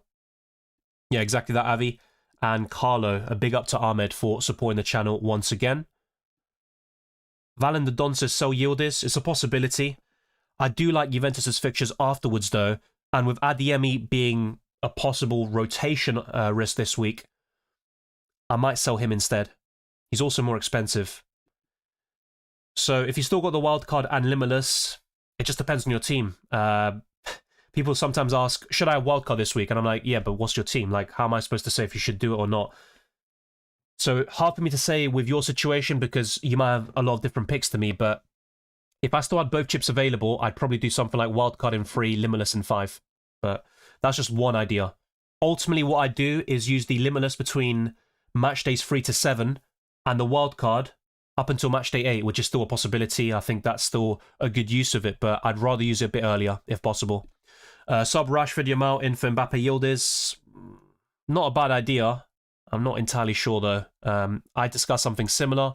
Instead of Yildiz, it's Adeyemi making way. I'm probably going to say no because Mbappe is that good. Yamal or Haaland captain?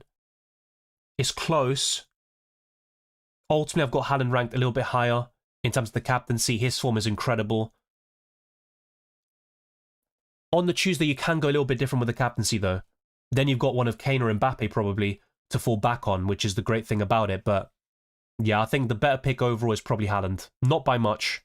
And in terms of the fixture difficulty, I think Yamal has the easier game on paper. Best 4 million defender, it's going to be between O'Reilly and Anton. Sorry to say this, Bist, but there's a chance both of them don't start, which is what UEFA predict. I think Chalobah's a bit safer overall, but ultimately, I don't see any Chelsea defender bar Cucurella starting every single game. Hakimi was a staple key player last season. What about now?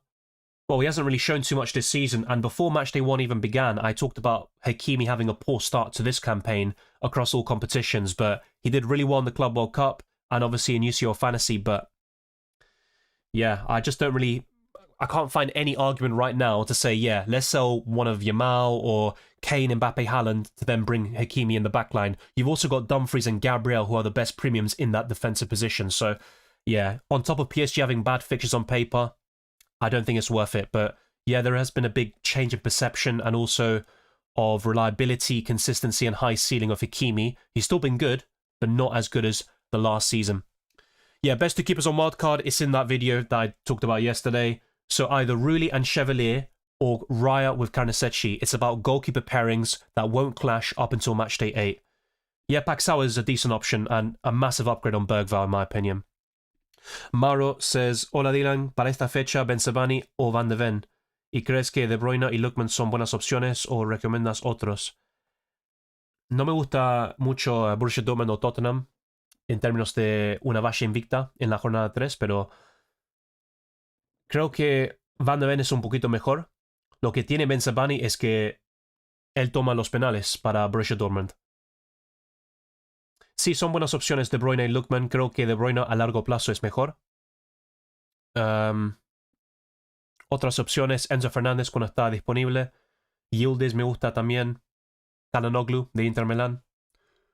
Olise, Saka, Yamal. Pero también estos jugadores son mucho más caros que lo que mencionaste recién. Así que es difícil, pero creo que De Bruyne es mejor que Lookman a largo plazo.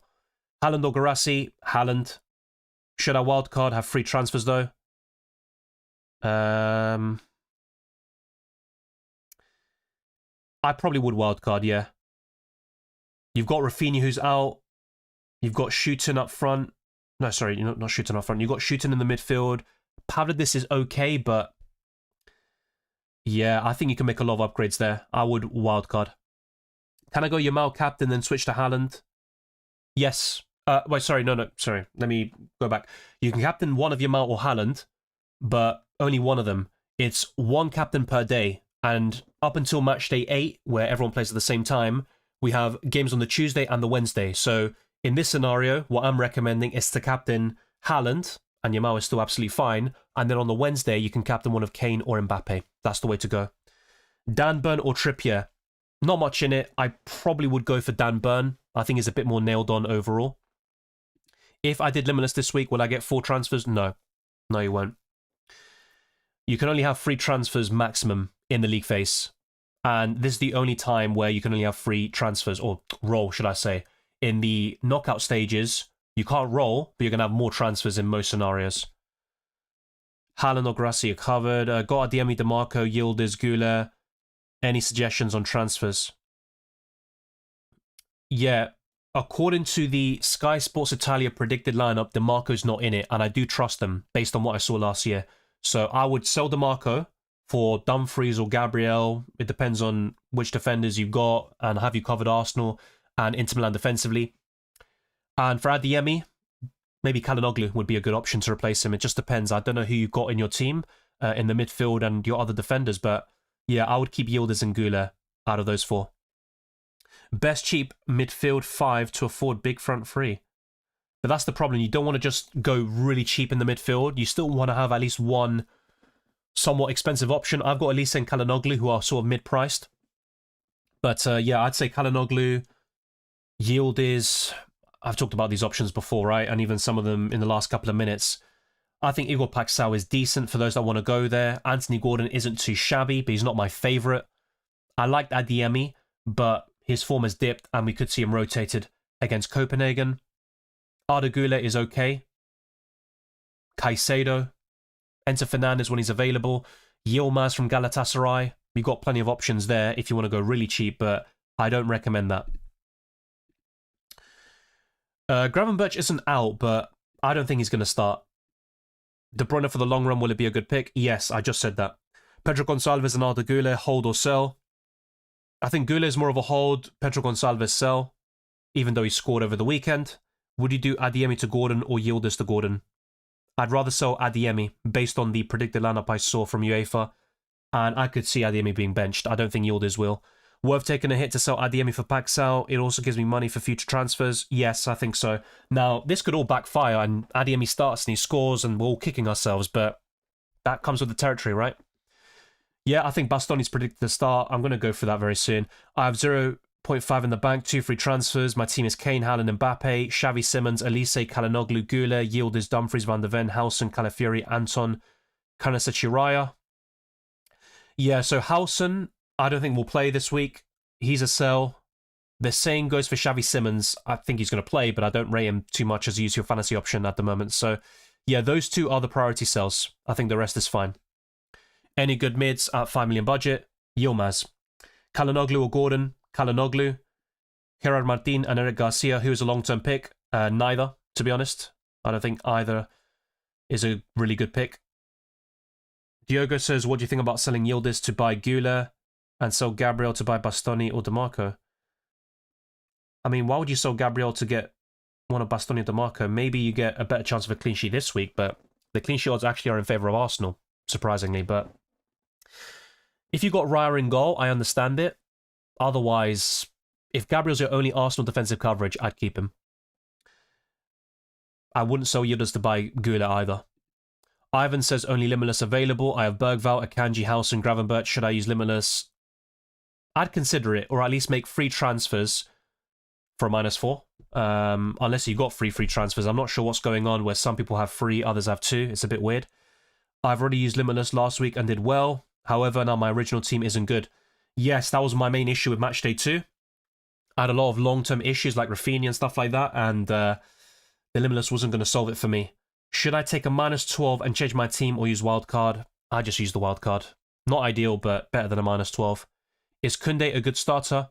Yeah, he's one of the more reliable options from Barcelona. Okay, we do have a few super chats in the building. Let's go through them. Best 5-point family and mid? Probably Yilmaz at the moment. There's not really too many who stand out. You might get some ball recoveries at that price point, and I think a few more players will emerge, but yeah, at the moment, Yilmaz springs to mind. T Salama 7 says, Adeyemi, DeMarco, Yildiz to Yamal, O'Reilly, Yilmaz. I have the big front three, or if not O'Reilly, could do Burn. Yeah, I'd rather get Burn than O'Reilly. Yeah, looks really good. I'd actually make those free transfers. I wish I could do that myself. Yeah, I think that looks pretty promising. And you can always bring back Yildiz in a couple of weeks, right? Because Juventus have good fixtures, and I think his form will turn again. So, really good transfer plans. I would go for Burn over O'Reilly. Yeah, Nico Williams is back. I think he could play. That will be a massive boost for Athletic Bilbao. Is Renato Vega or Davinson Sanchez a good cheap option?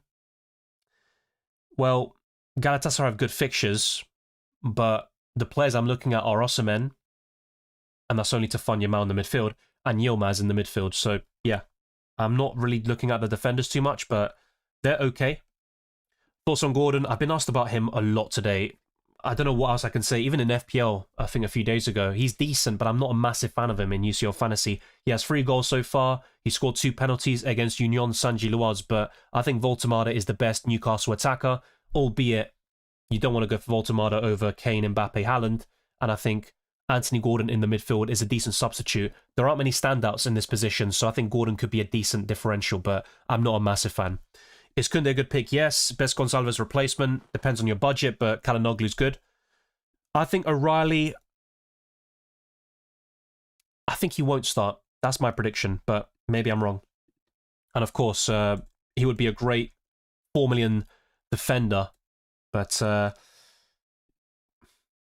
yeah, so far he's started all the games, but he only played 60 minutes or so, and he's not getting many ball recoveries or attacking returns here, so I'd say without O'Reilly, I'd probably just avoid him anyway. Maybe I'm wrong about him starting or not, but with Aït-Nouri knocking on the door, I think O'Reilly will not start the next 2 free Champions League games in a row. I just don't see that happening. Adeyemi to Yamal, yes. Lautaro and Osimhen good for this week. They are, but that means you have only one of Kane, Haaland, or Mbappe, which isn't great, but then again, everyone's situation is different. Foden or Pedri? Pedri's a quality player. I just don't really fancy him too much in UCL Fantasy. Foden has been quite poor this season, only 1 goal. If I had to pick one, it's probably Foden. Rashford is fine. The only reason I'd buy him is to fund Yamal in the midfield. I need to sell either Wirtz or Simmons. I'd try to sell both if you can, but if I had to pick, it's probably Florian. This is the thing, he's probably going to start against Frankfurt, and facing a team he's kind of familiar with, and also a very poor defence, he could do well, to be fair. He is more expensive. He's not worth the money right now. But I do rate him. Of course, in UCL Fantasy last year, he did very well for me. You know what? I'm going to say sell Xavi Simons instead, but ultimately they're both sells. Who should I sell, Lookman or Kudus? Want to get De Bruyne. I'd rather sell Kudus. Keep Lookman against Slavia Prague at home. Balde or Koundé for wildcard. Not much in it. Over the years, Koundé was better for ball recoveries, but we haven't really seen it this season. I'd go for Koundé. Sell Adeyemi for Hakan and sell Howson for Bensabani. Yeah, looks good, but I'm not that keen on buying Bensabani now. I think Dortmund will concede against Copenhagen, and then against Man City, I just don't see Dortmund keeping a clean sheet. But he's on penalties. That's the good thing about him. Unfortunately, at the same price point, I'd recommend Chelsea options, but you can't guarantee that any of them will start. So, yeah, a bit of a difficult one. But if you can stretch out to someone more expensive like Byrne, Gabriel, Dumfries, then that would be ideal. Any good midfield option at 7 million? Well, yes, Kalinoglu, 7.1. You've got Yilmaz. I've talked about this quite a lot in the last couple of minutes. Mastantuono is a good pick at 4.5, but he might not start, so that's why I'm looking at selling him. Any hidden gem? Well, yes, a lot of them have been covered in my wildcard and limitless videos and throughout all of my podcasts, really. Hi, Dylan. Did you talk about free transfers bug? Briefly, I think, yeah, at the beginning of the stream I did. I have a third free transfer this week after using my wildcard last match day. Is it worth using all three this week in case UEFA realizes it's a mistake and don't let me roll the third free transfer into match day 4? Possibly. I'm not sure because I had something similar a few years ago where I used the limitless and then I had free transfers in the following match day. So I'm not sure exactly what's going on there. But the problem is that some people apparently only have 2. So that would definitely be unfair if, you know, one half has 3 and the other half has 2. I'm not sure what's going on. So I'll try to bring it to their attention. Yeah, I think that looks pretty good, actually.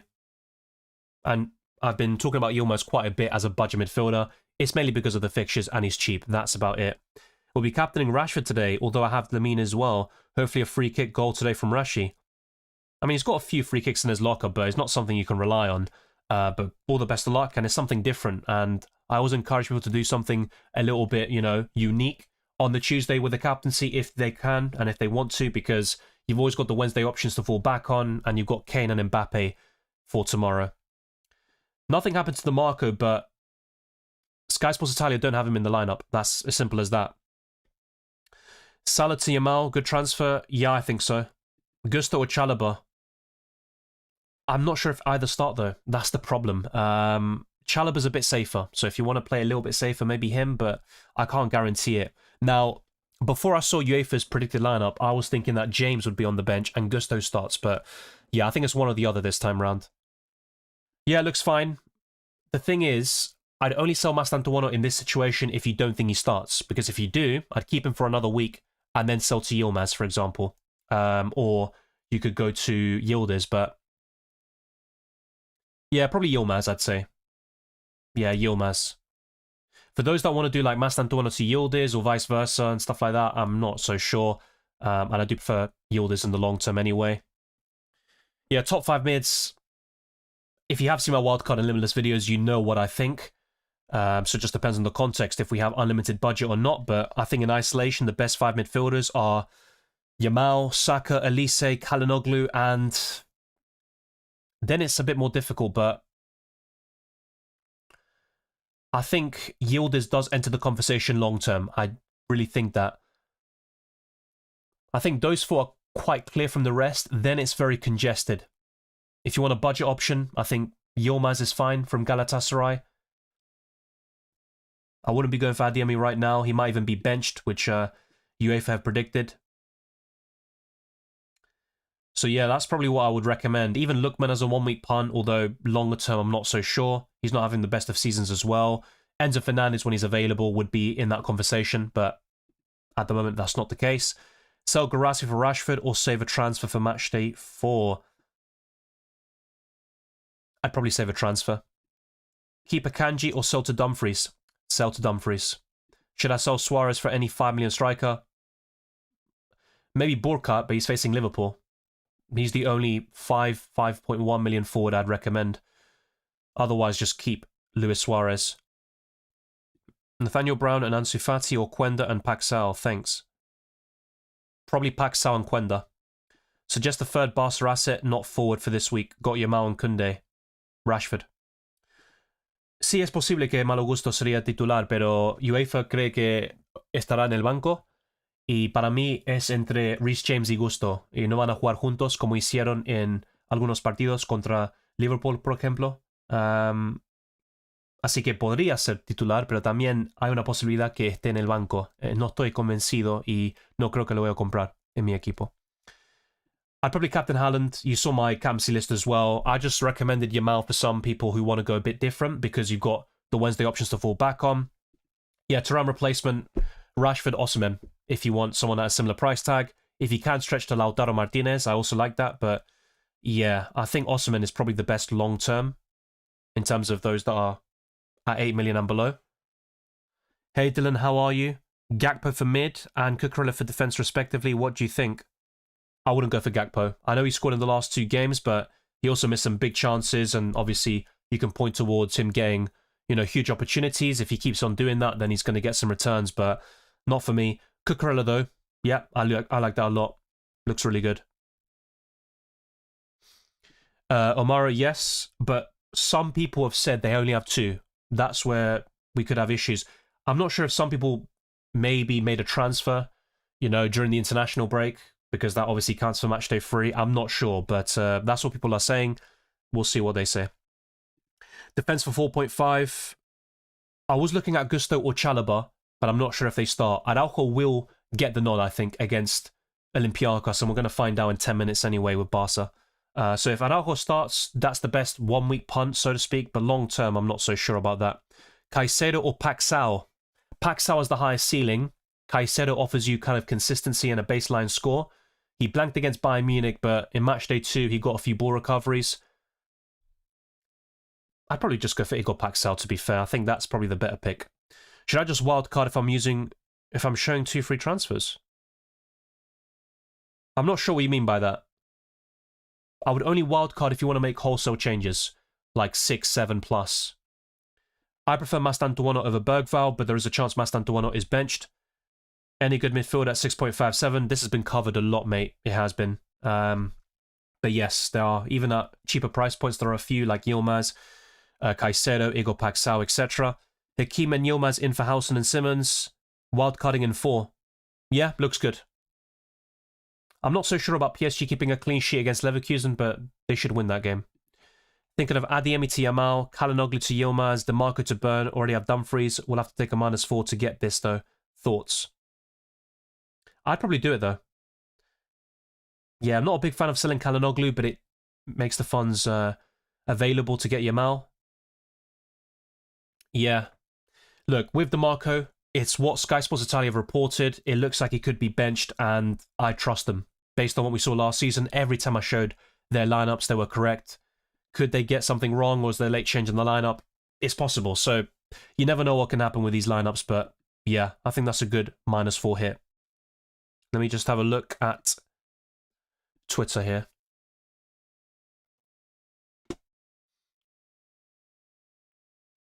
I'm going to see if there are any other bits and bobs that have happened since I went live, because that typically is the case with the press conferences happening on the Tuesday. So yeah, Barca have actually released their lineup. So I can go through that very soon. So for the time being, I'll let these odds play out. You can see the clean sheet probabilities and also goal scorer odds and stuff like that, the top 10 captains. But in the meantime, I'm going to get Barca's lineup. Okay, yeah, so it's on the UEFA website already. So I'm just going to go to that. And I can just quickly show you the Kara Almaty Paphos one, but it won't be of much interest UCL fantasy-wise. So let's now go to the Barca lineup. Szczesny's in goal, Koundé, Kubarsi, Eric Garcia and Balde. So Araujo is not starting. Casado and Pedri in the midfield. Yamal and Fermin Lopez on the wings. And then we have Fernandez just behind Rashford. And with Olympiacos, Zolakis, Ortega, Pirola, Restos and Costinha, Heze, Dani Garcia, Gelson Martins, Chiquinho, Pedence and El Kabi. So there you go. Both lineups confirmed. Not many surprises, of course. Barca missing some key players. And let me know your thoughts in the live chat. Drop a like as well on the stream. Subscribe. We have 800 people watching, almost 900. Let's get the likes up to 400 by the end of the stream. It would be greatly appreciated. Hit the notification bell, subscribe. I'm going to have a look at how we're doing in terms of subscribers overall. So we are around 300 away from the next milestone. Let's make big strides towards that in this stream. And yeah, let's end this poll very soon. It's got over 1,000 votes already. And Mastantuono is the one that people are recommending to sell. In second is Yildiz, and Adeyemi's in third. So yeah, interesting stuff there. I also want to see other Borussia Dortmund lineups and see if Adeyemi's in them. Because it could be a mistake as well. Selling him, he ends up starting. But yeah, I don't see any other like reliable sources with a predicted lineup. So yeah, not ideal. I mean, if you check, for example, SofaScore or FlashScore, I'm guessing they'd have Adeyemi in the lineup. So yeah. In the last 4 games, he hasn't scored or assisted for club and country. Let's see what FlashScore are saying as well.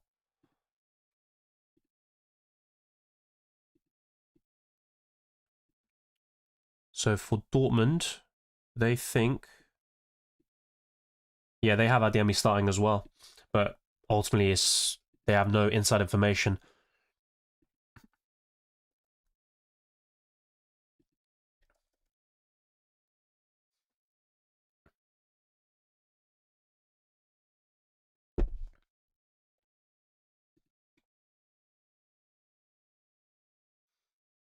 Yeah, if there are any Dortmund fans in the chat, I would really appreciate your thoughts in terms of if Adeyemi will start or not. I think that would play a big part in my final transfer plans.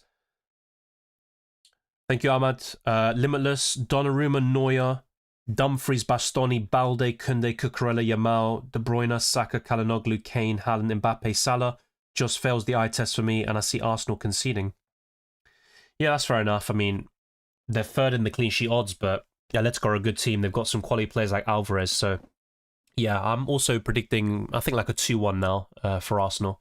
So I think they could concede, but yeah, it looks really solid. You've got a double up in the Barca defense, which is interesting. Yeah, overall, I'm quite happy with that. I'd probably go for a different goalkeeper than Donnarumma, like Sommer, for example.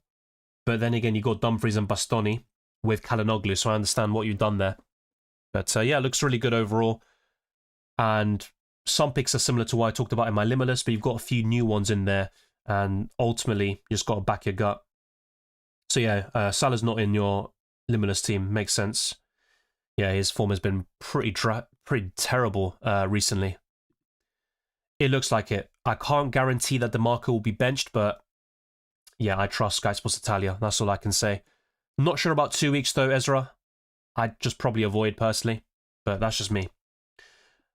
It would be Rashford for me over Fermin Lopez. It will be Yamal captain over Rashford. Howson won't start. KDB and Gordon or Yamal and Mayulu. Probably KDB and Gordon. My team has 5 injured players. Should I use wildcard? Yeah, not ideal, but I'd probably wildcard. Who do I sell Adeyemi for? I already have Çalhanoğlu, Yamal, Yilmaz and Elise. Yeah, so Enzo Fernandez, I wouldn't go there just yet because I don't think he'll start personally. Just my opinion. I mean, there is a case to keep Adeyemi in some situations. I might not even sell him in the end and just kind of hope he starts. But yeah, I think someone like Gordon could appeal. Igor Paxao, Caicedo. Nothing too flamboyant or attractive, you could say, but still solid. Yeah, I think I'd go to someone like that. Yeah, Igor Paxao is a good option. I think Marseille have some decent options like Greenwood, Aubameyang, Igor Paxao, and then Rulli in goal, who's probably my favourite. I think Calafiori will start, but it's not a guarantee. Would it surprise me if one of White or Lewis Skelly started, maybe even both? No, it wouldn't, but I think Arsenal will go the strongest lineup, which has Calafiori and Timber in it at the moment. It will be Martinez, but both of them, sorry, in the Sky Sports Italia predicted lineup, they've actually got Esposito starting over Boni. So this is what they've gone for. Just in case, I'll have a look at the Inter Extra Twitter page and see if there are any updates, because sometimes they do make some changes. But this is what Sky Sports Italia have gone for. So essentially, DeMarco would be benched. Thuram is out anyway due to injury, and the likes of Akanji and Acerbi are out, or at least they're on the bench. They're not going to start the game. So let's see if there are any other updates. No, there aren't. So just going to stick with that for now. I would back them very much. Is 8 players today, 7 tomorrow a good ratio? Yeah, for sure. It's definitely not bad. 8-7, 9-6 is ideal. So I think that's perfectly reasonable. If you sometimes have like 10-5 or 11-4, it's not great, but I wouldn't, make transfers based on that alone. This could be an issue in Matchday 4. Someone in Spanish asked me earlier about, are you concerned with a lot of my players featuring on the Wednesday, so they all feature on the same day? That could be a bit of a problem, but still, I think 8-7 is a very good ratio. Best Chelsea defender to buy is Cucurella, but he's also the most expensive, so yeah, ideally I'd go for someone like Gusto or Chalobah, but I'm not sure if they start. Yilmaz has no returns in the last 7 games. Why is he being so hyped? Just a cheap midfielder who plays against Bodo Glimt and has great fixtures until Matchday 7, and he's also quite nailed on in that team right now. FC Copenhagen have 3 main players out, an attacker that can't score and in very bad shape with their results. If you need Copenhagen news, let me know. Thank you, Zodiac. I saw some people mention that in my comment section. I think they've got a lot of injuries right now. So, yeah, my issue with Adeyemi is he could be benched. I hope he doesn't if I end up keeping him. Yeah, Thuram is injured. Aubameyang or Paxao? Probably Paxao, simply because he's a midfielder. Aubameyang is classified as a forward, of course. Avi says, not sure what to do with Adeyemi. I have McTominay, who is a doubt, and then DeMarco, who also might not play, and also have Adeyemi, who also might not now play. What to do? I'd rather sell DeMarco, because I trust Sky Sports Italia, and with Adeyemi, I've only seen UEFA predict a bench, a benching there, so it's still a really important game for Dortmund, and I think with Copenhagen missing key players, they could use this as an opportunity to get a good win, and starting their best players, which includes Adeyemi, would obviously be part of that, but there's never a guarantee, and Kovac did hint at rotation in his press conference, so if Bayer starts with Adeyemi, it would not surprise me. I just hope it doesn't happen if I keep the German. Yeah, Lautaro Martinez will play, I think so. Basically, this lineup is what I would agree with, because I trust Sky Sports Italia, and if they think DeMarco is benched, I'm going to have that opinion. It doesn't mean it's gospel. There is a chance they're wrong, but every time I saw it last year and relayed the information to you, it was correct, so I'm going to base it off that. Guirassy or Osimhen? If I had to buy one now, it'd be Osimhen. Adeyemi for Gordon? If you think Adeyemi doesn't start, then go for it. Otherwise, I just keep. I don't see it as a massive upgrade. I don't see why they would bench Adeyemi. At the press conference, it was pretty clear they would go for all 3 points. But Copenhagen is a difficult away game. I think they lost 1 time in 8 years at home, which I think was against Man City, right? But, yeah, ultimately, everyone always wants to go for the win, but you have to be realistic sometimes. Yeah, before today, I didn't really see anything about Adeyemi being benched or anything. But, yeah, we're going to have to wait and see. Every other lineup I've seen has Adeyemi in there, so. Vicario for long term. If you got a decent option to rotate with him, so when he's back, Joan Garcia, that would be very appealing. But, yeah, probably going to be Rulli and Chevalier or Raya and Carnesecchi as a goalkeeper pairing. Best Houston replacement, money no problem. I'd say Dumfries or Gabriel, if you can. And if you got them already, maybe Cucurella. Best 4.5 mid is going to be Mastantuono, but he might not start. I think Ben Sebaini will play, but he was on the bench against Bayern Munich over the weekend. Is Saka a good pick? Yes, he certainly is, and he played extremely well against Fulham. Luis Serrano says, Hola Dylan, aquí del Patreon. ¿Qué opinas usar el Limitless hoy? Usar el wildcard la jornada pasada. No estoy convencido del sin límites, digo la verdad. Porque salvo Barcelona, quizás Inter Milán y Bayern München, muchos equipos tienen un partido bastante difícil. Man City contra Villarreal de visitante, Arsenal contra Atlético Madrid. Chelsea también tiene un buen partido contra Ajax, pero no estoy convencido. Y también no vas a tener ni siquiera un comodín o sin límites hasta el año que viene. En mi caso, yo quizás voy a usar el sin límites en la jornada 5. Yo creo que es mejor para la mayoría, pero tampoco puedo hablar para todos porque tu equipo va a ser distinto a mío, pero no es una mala idea y puedes ir por 2 o 3 jugadores del Barcelona, Chelsea, Inter Milán y Bayern Múnich, pero mm, no sé, hay algo que me dice que el equipo que tengo yo del wildcard puede competir con el sin límites, así que no estoy convencido. Get Bastoni or Cucurella. Already have Dumfries, but I reckon Bastoni is better. Long term, Bastoni is probably better, but there is a clear fixture swing against Inter Milan in matchday 5.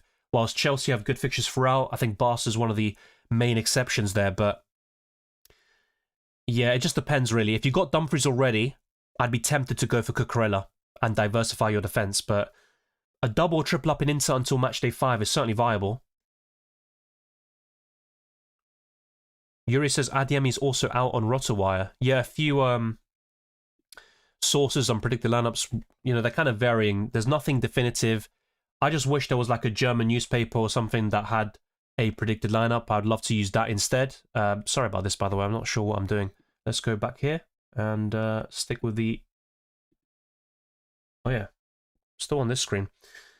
That doesn't help. Okay. Osimhen or Rashford? Long term, it'd be Osimhen. Forgot to include Elise.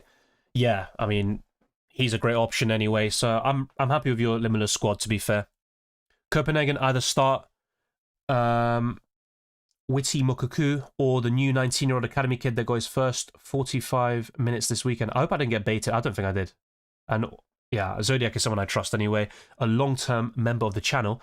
But yeah, I think it was fine. Fair enough. I mean, it's not a great position to be in. Copenhagen are not an easy team to beat, though.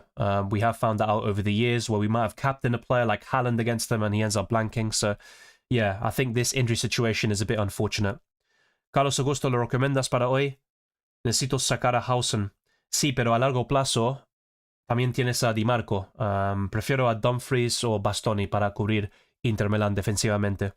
Hausen is ruled out for this week. He should be back by matchday 4, and he might even return this weekend against Barcelona, but I don't think he'll play against Juventus. Adeyemi or Paxal? If it wasn't for a few sources saying Adeyemi's on the bench, I'd say Adeyemi, but yeah, I'm going to have to reevaluate that.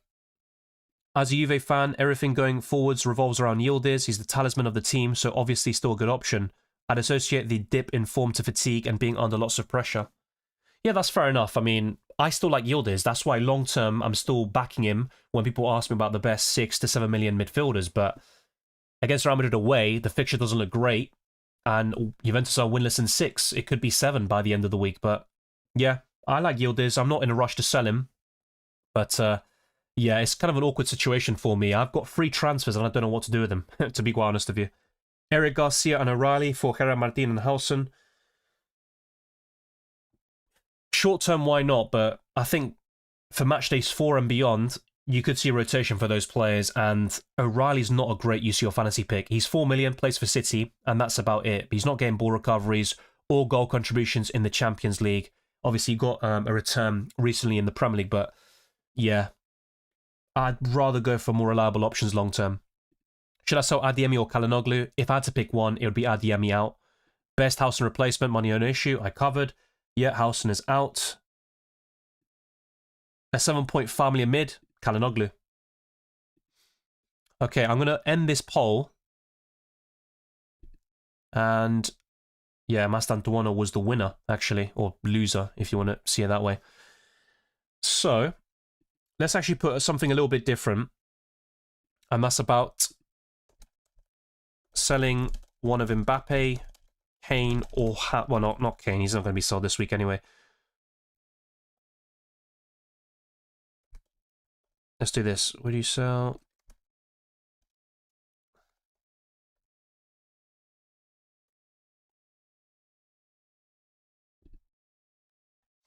Okay, just a simple yes or no question. I'm also going to play around with some different transfer plans. That's going to help, and that is going to be very useful to say the least. So, first and foremost, let me try find a way to squeeze in Yamal. It would mean keeping Mastantuono, though, I believe. But let's do something like this.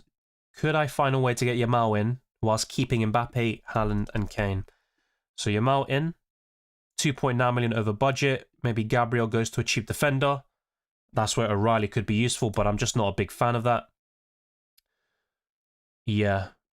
Let's go for O'Reilly for now. I'm not a big fan of him, UCL fantasy-wise, just because of the minutes. Let's see.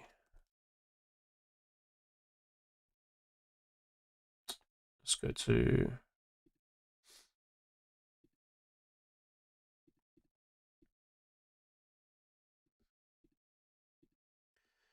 Okay, there we go. Let's bring him in. Then 1.4 million over budget, and that's where Yildiz to Yilmaz could work. I mean, that is an option. It is an option. It's not great, but it allows me to get Yamal. Yeah.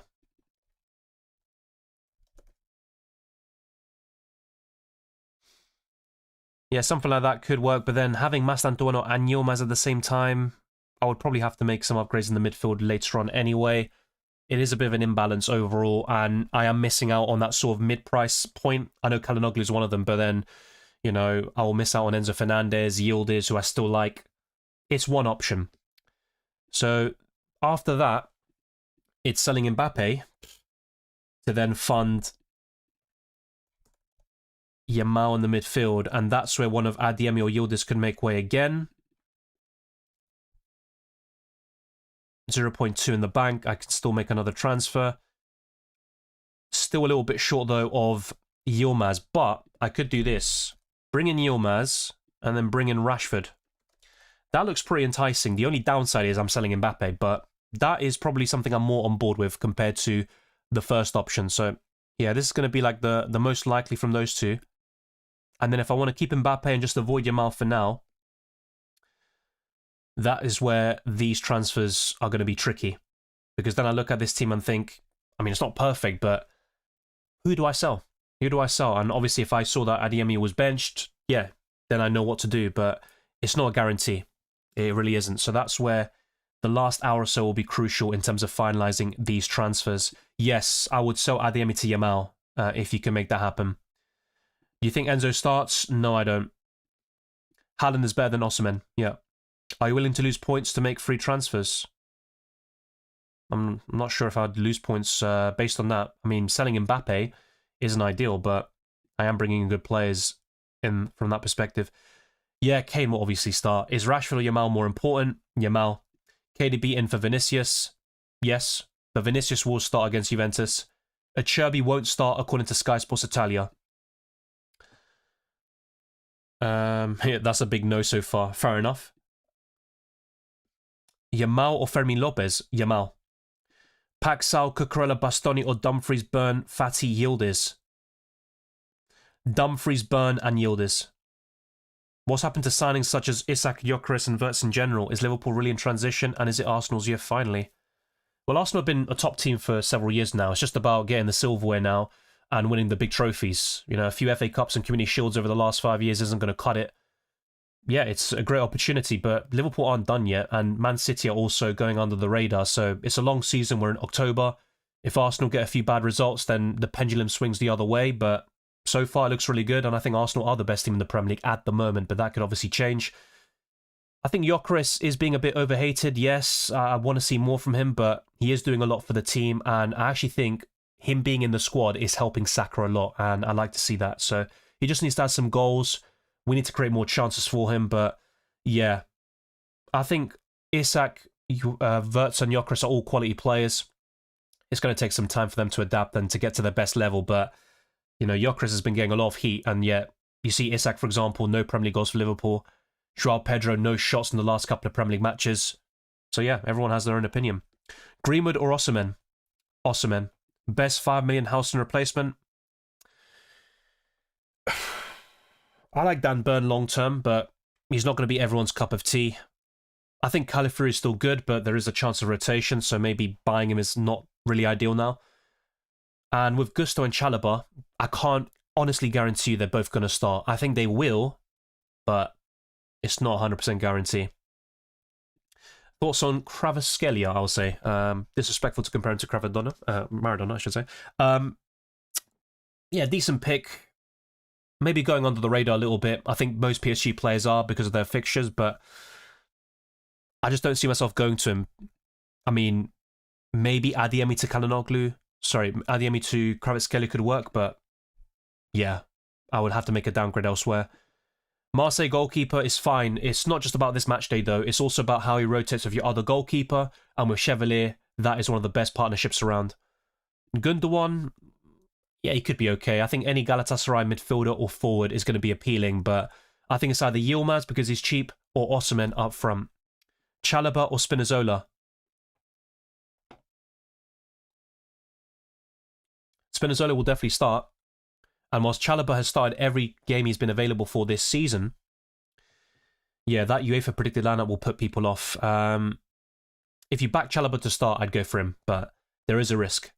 Yamal at the moment seems to not be 100%, so I'll not go for him yet, even though with 80% he is still a good player. Yeah, I agree with that. He's not 100% yet, but that's because of the injuries, and he still shows a lot. I mean, against, was it Real Sociedad a few weeks ago? He comes on upon his return, and in a minute he gets an assist. He's a quality player. Definitely Saka for me, over Gordon. Mbappe, Rice to Rashford, Yamal, or Rice, Howson to Gordon, Eric Garcia. Which one should I go for? I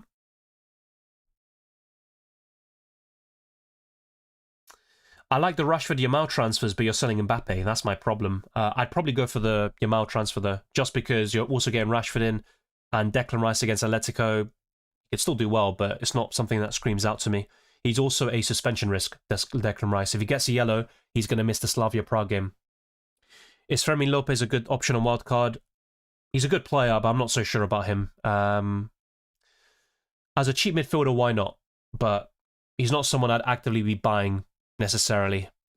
Maybe I'm overlooking him a little bit. Howson and Mastantuono and Raya to Paxal, Milenkovic and Chalobah. Once again, Chalobah isn't an absolute guarantee to start. I think he will, but I couldn't say 100%. So yeah, overall, it's fine. Best 7 to 7.1 million mid for this match day, Calhanoglu. Will Calafiori, O'Reilly, Mastantuono and Achimpong for Chelsea start? I think Calafiori, O'Reilly will start. Not the other two, in my opinion, but I could be wrong. I didn't say I'm selling Mbappe, though. I was showing you different transfer plans. Timber a good option? Yes, but Ben White will take a few starts and minutes off him. I did Mbappe and Gnabry to Rashford and Yamal. Fair enough.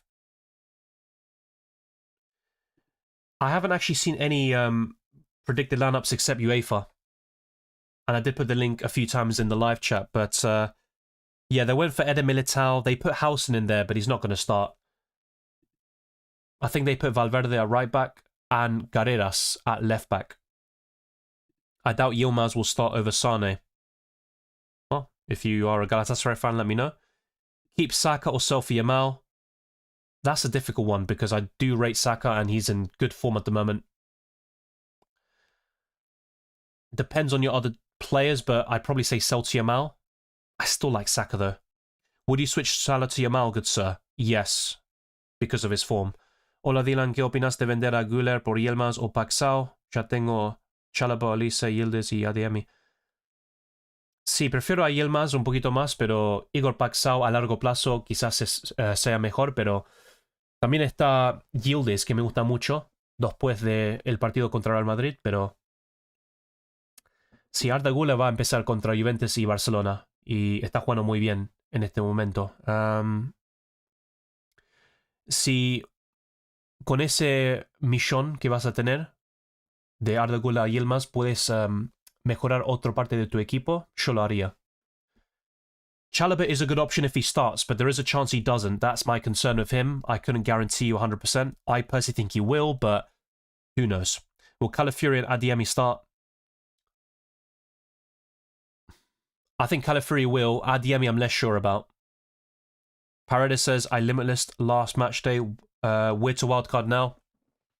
People who wildcarded last week are looking to limitless now, so everyone's situation is different, but I think it's probably more likely that those that limitless in 2 would wildcard now. That's something I talked about a few weeks ago, if you remember, and the reason why I didn't want to limitless in the end, because I had a lot of long-term problems, and they'd still be there by match day 3, and that's the case for you now, it seems. So it's not weird.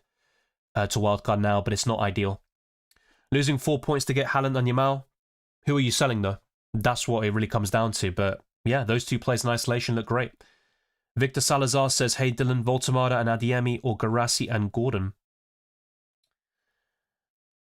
Yeah, good question. It's probably going to be Garassi and Gordon just because Adeyemi might not start. But we'll wait and see there. Pavlidis scored a brace over the weekend. He's facing Newcastle away. He is consistent for Benfica, but I wouldn't go for him over Haaland, Mbappe, Kane. And at a similar price tag, you've got Osimhen, Rashford, and for a little bit more, Lautaro Martinez. So I think Pavlidis is kind of lower ranked amongst forwards, despite some consistency. Yeah, that's the thing. Like, this could be a very short-term punt, and long-term Pavlidis is still the better option. I don't dispute that, but I'd probably take a punt on Rashford if you can. It does seem like you have other fires to kind of put out, but yeah. Is Yamal on pens? This season he is, especially with Lewandowski not on the pitch. So yes, he will take the penalties. Koundé or Cucurella for the long term? For the long term, Cucurella. Is it worth the risk going for Timber Calafiori instead of Gabriel to save budget? I'd just go for Gabriel personally. Who's the best 6-point family midfielder? I still think Yield is long term. It's definitely Yamal for me, mate. And Rashford is a forward. That means you're going to be selling one of Mbappe, Kane or Haaland.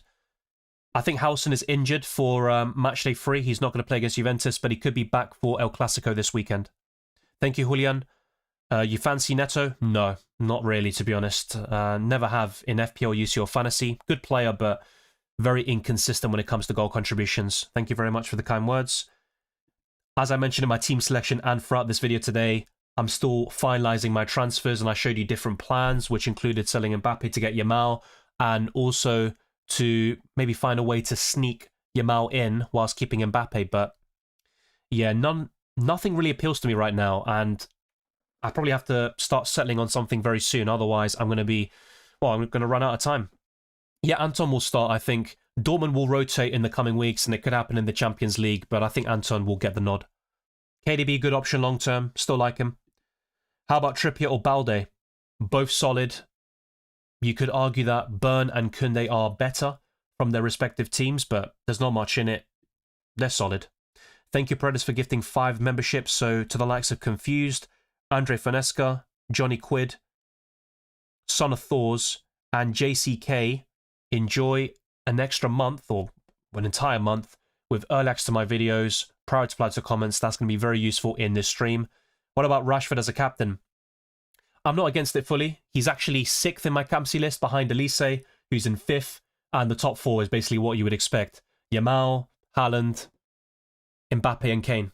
So, yeah, Rashford's a good option. Not my favourite, but you've always got Mbappe or Kane tomorrow if things go a bit south. Yes, I've been asked about Calafiori a lot of times, mate. Yes, I'm not going to go through that again. Agün or Yilmaz, who's a better option and who will start? Not much in it. I mean, I've been more gravitated towards Yilmaz because of the fixtures, but Agün isn't too shabby either, so I'm not against that.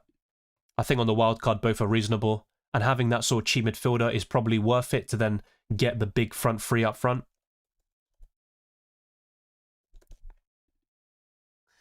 Yeah, with Agün, for example, I did talk about him more so in match days 1 and 2.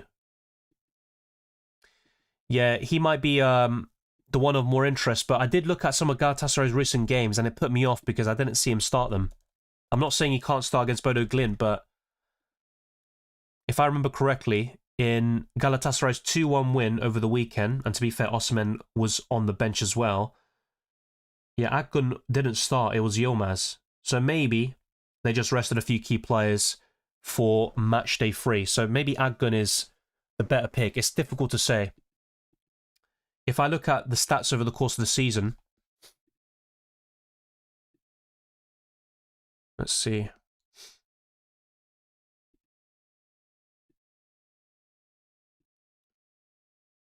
Yeah, Agün has got good minutes in the Champions League so far, but in the Turkish League,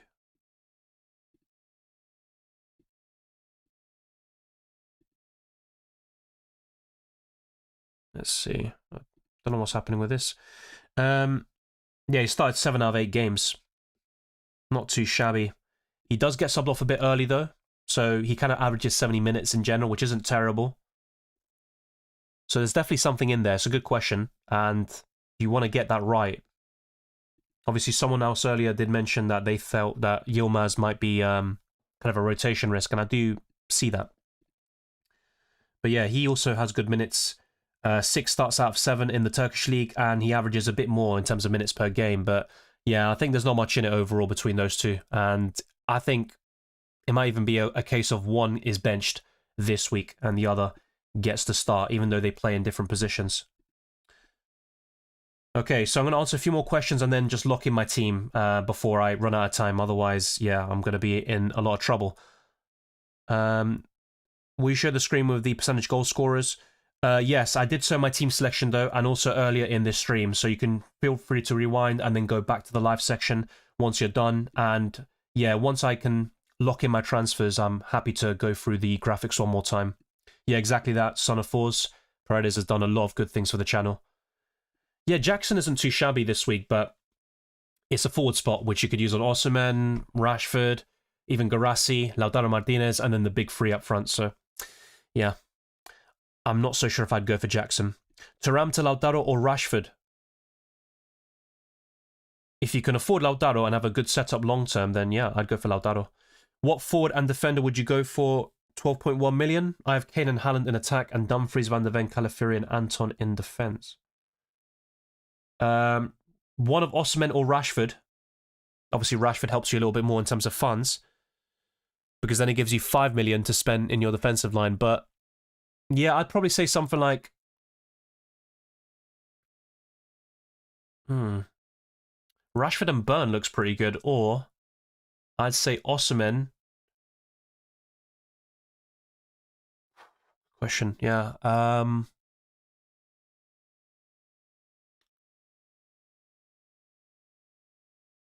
I'm struggling with a 4.5 defender, to be fair. There aren't many standouts at that price point. I mean, you can just go for a boss defender who starts now, but that could be an issue later down the line. That's my main concern. But, yeah, if you want to risk on one of Chalobah or Gusto, that could work. And then go with Osimhen. But, yeah, I think that's probably the way to go. I don't think I'm going to sell Mbappe. It's a possibility, but quite unlikely. And in the poll, I think, yeah, I understand why it's so one-sided. Baraf says, would you prefer Alvarez on wildcard fixtures good? No, I like Julian Alvarez, but it's Arsenal away this week, which is one of the worst fixtures for an attacker. So not for me. Maybe after Matchday 3. Marcin says, got wildcard last Matchday. Considering Limitless today, is it worth it or should I keep it? Need 7-8 transfers to have a decent team. Well, if you feel that way...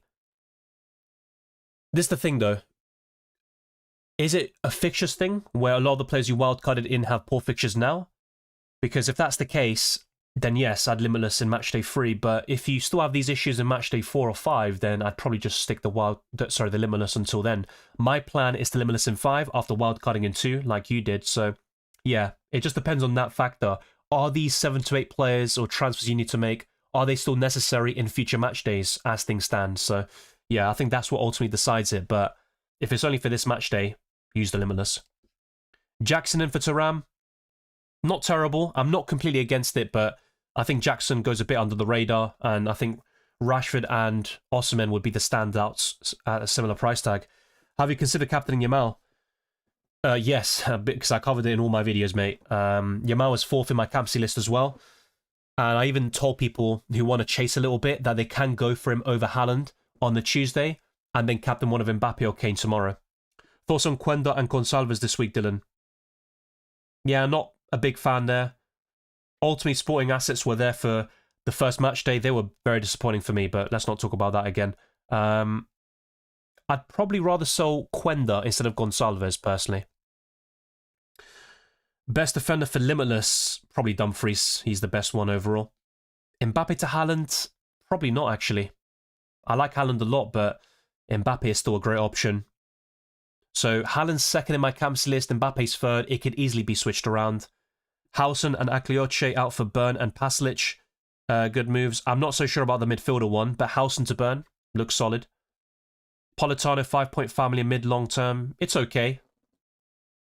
I think having a Napoli player is definitely reasonable with their fixtures, but yeah, it's not really a standout. Need to sell Howson and Gravenberch, but no money in the bank. Mbappe might be sold to make room for Barca assets. Well, I considered that as well, but I don't like it. If I sell Mbappe, my transfers in become much clearer because I can buy Yamal in the midfield and then I can bring one of Osimhen or Rashford in the front line, but I don't like selling Mbappe. I definitely don't. Let's put it that way. But yeah, selling Howson and Gravenberch, yeah, good idea. I'd do that, but no money in the bank. Maybe Howson to Anton and then Gravenberch to...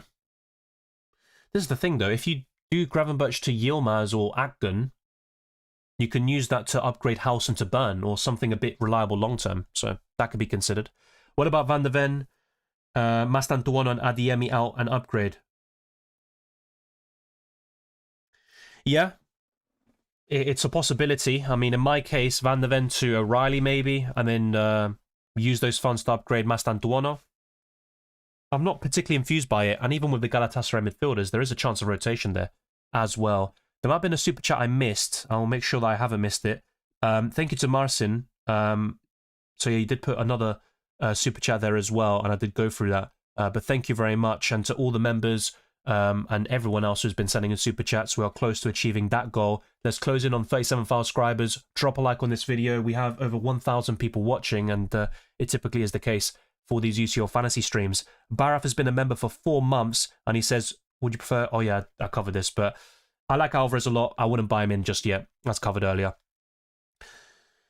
Okay, so it's time now to lock things in.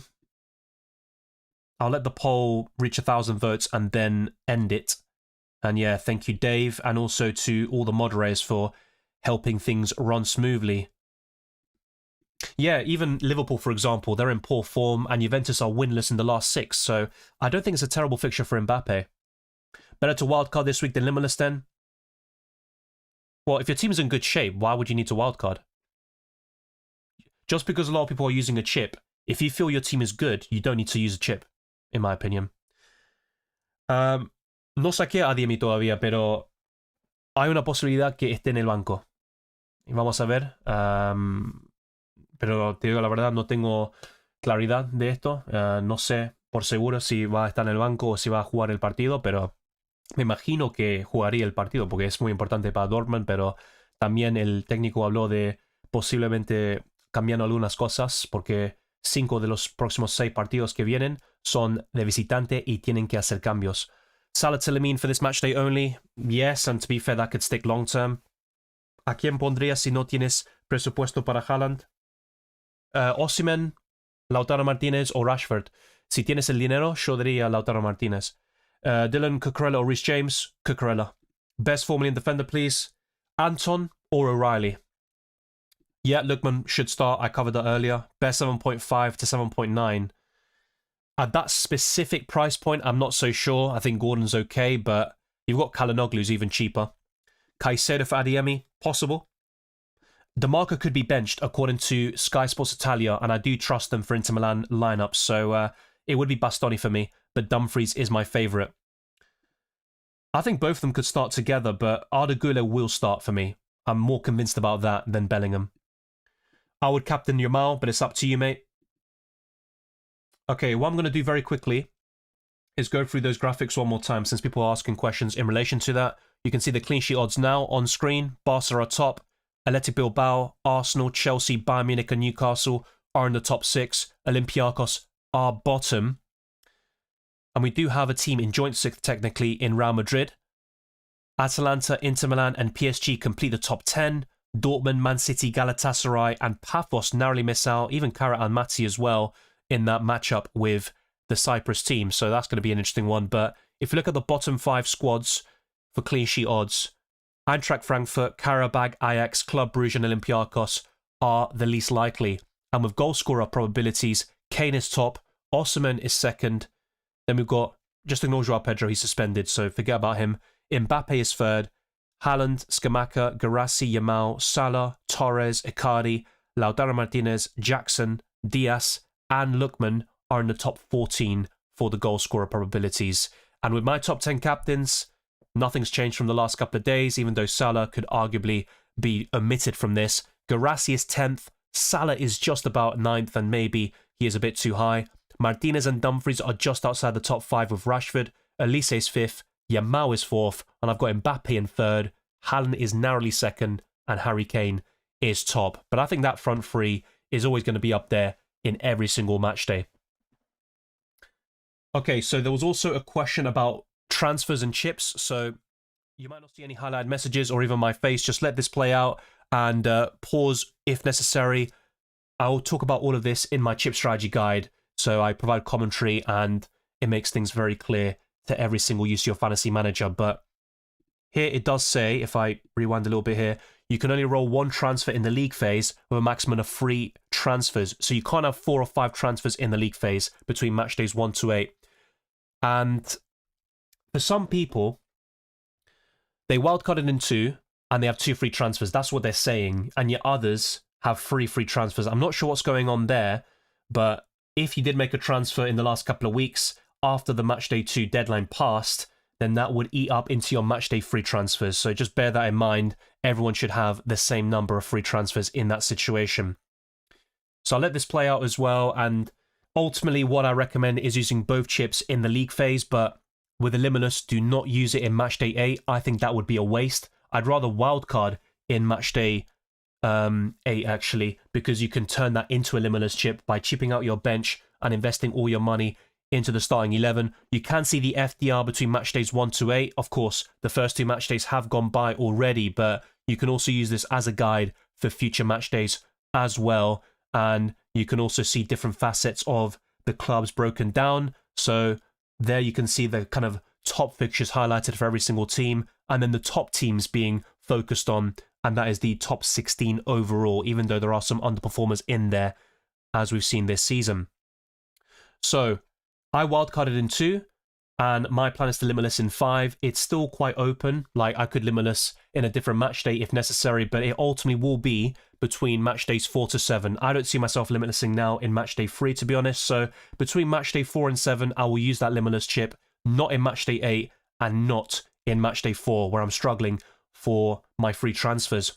With an alternative strategy, this is what I'm actually I'm not going for this, but for people who limitless in match day 2, you could consider wildcarding in 3 or 4. I think that is probably the play.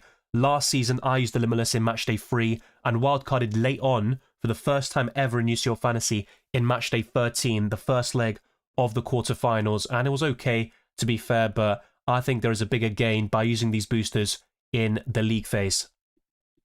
So let's now go back to my transfers and let's start locking things in.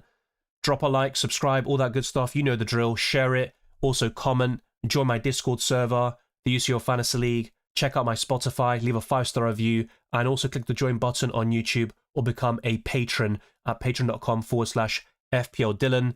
And over 1,000 of you have voted. And no is the answer in terms of selling Mbappe to fund Lamine Yamal. So in the live chat as well, let me know your thoughts in terms of what you would do to, I don't know, make use of these free transfers, because it is not an easy one, to say the least. Mastantuono is the one I'd ideally sell, but then who do I go to? And that is where Caicedo could come in, and then maybe Adeyemi downgraded to a different option, like Igor Paxal as well. And then 0.4 million over. I can make use of my final transfer that way and go from Ben Sabani to Anton. That is another possibility. Or downgrade Gabriel to a cheaper defender. Maybe go to a Barca option and kind of target their defense. That is a possibility. I'm not ruling that out definitively, but having said that, Gabriel is still one of the best options long term. There is Bayern Munich, of course, in matchday 5, but I'm using the Limitless in that matchday. That's my current plan. So, yeah, difficult questions here. Difficult questions, but something like this could also work and still be pretty decent overall. The other options, which I showed you earlier, is to get Yamal in on top of my front 3, but it means buying a cheap midfielder alongside Mastantuono and also O'Reilly. So I've got 3 really budget options in my 15-man squad, but it does look quite promising. And the other one is to buy Rashford for Mbappe, Yamal in for Adeyemi, and I can also buy a Galatasaray midfielder for Mastantuono. So those are my options, really. Ideally, I'd keep Mbappe, to be honest with you. And if I wanted to get Igor Paxao and Caicedo, for example, I might even sell Gabriel, who has been so good for me in UCL Fantasy over the years, but then going to a Barca defender might be the play. For those of you who are unaware, this is the Barcelona starting 11, and I'll go through Kara Almaty and Paphos very quickly since I didn't do that, but Barca are going for Szczesny in goal, Koundé, Kubarsi, Eric Garcia and Balde, Casado, Pedri, Yamal, Fernandez, Fermin Lopez and Rashford.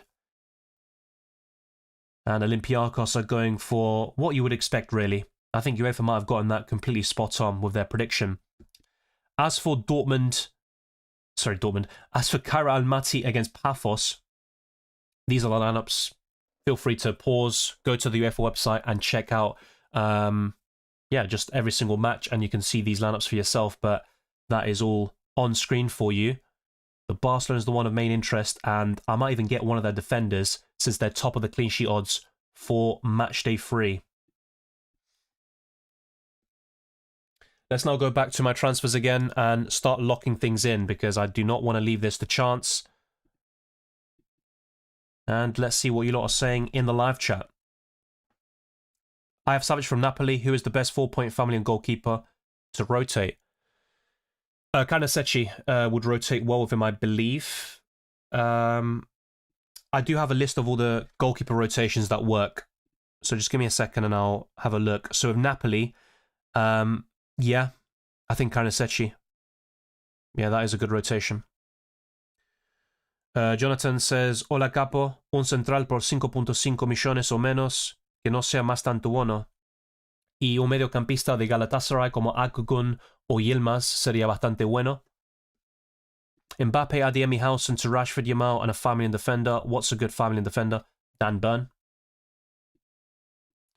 As a Turk, I'm not touching Galatasaray players. That team is dog water, and those two players are... Wow, that's very strong of you. Are you a Fenerbahce fan by any chance? Let me know. Mantuve a Nuno Mendes en la defensa. Dices que es buena idea o no tiene buenos partidos. No, me gusta Nuno Mendes y si lo tienes, vale la pena mantenerlo. No lo mencioné mucho porque, como dije antes, Paris Saint-Germain tiene partidos bastante difíciles, así que estamos naturalmente comprando jugadores como Dumfries y Gabriel, que tiene mejores partidos, o por lo menos una mejor chance de vallas invictas. Fermin Lopez or Gordon today? I'd take a punt on Fermin Lopez. Timber or Calafiori? Close one. Probably Timber. 4 million defenders other than Anton O'Reilly. There aren't too many that stand out to me. You've got a few that have done well, like in Matchday 1, for example.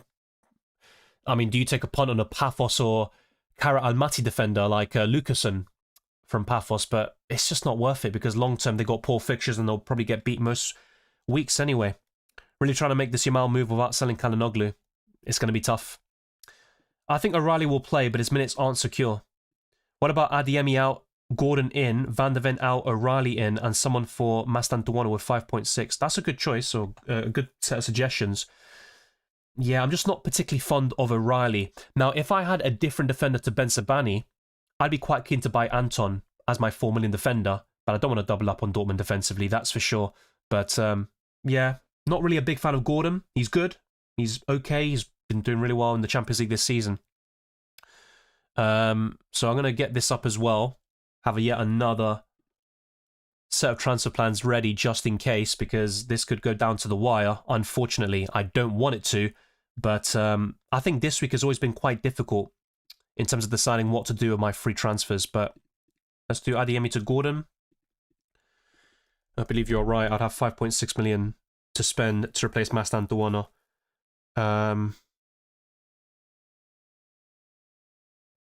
So Van de Ven to O'Reilly.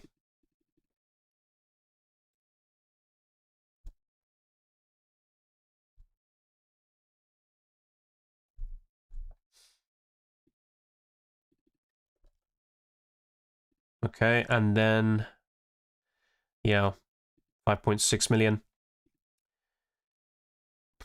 I'm just kind of uninspired by these choices, to be quite honest with you.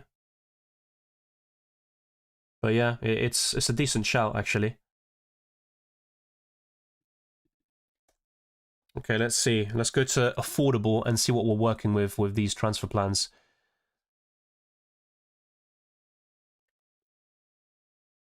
I mean, even I'd just go for something a bit woke like this. I mean, he's done fairly well so far. I mean, I just probably wouldn't go there. Pasalic is interesting. I mean, some people have mentioned him earlier in the stream. Let's see. Yeah, Pasalic isn't in this predicted lineup from UEFA. Which would be a shame, of course, but there you go. Yeah, I'm not sure why he wouldn't start necessarily. But his minutes aren't entirely secure, that's for sure.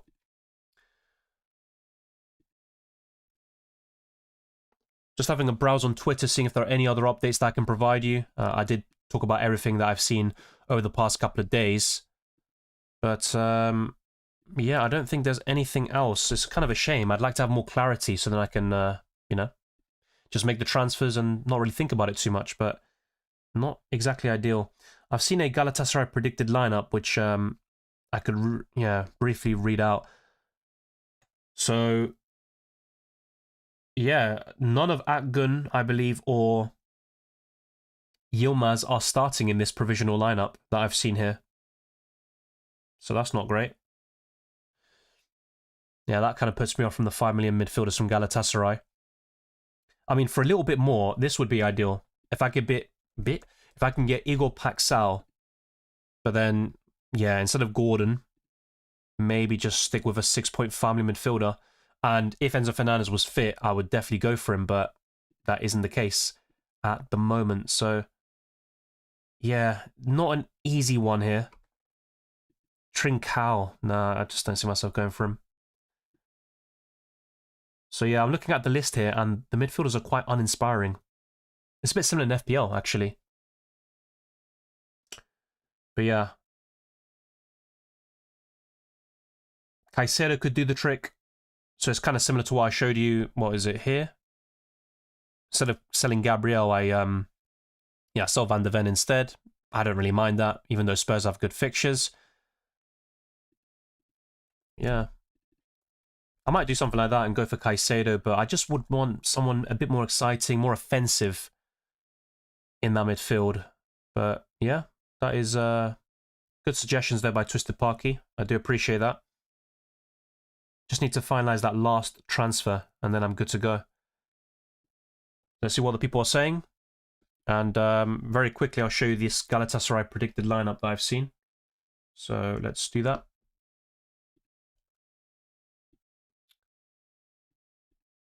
See, I'm not sure how reliable they are.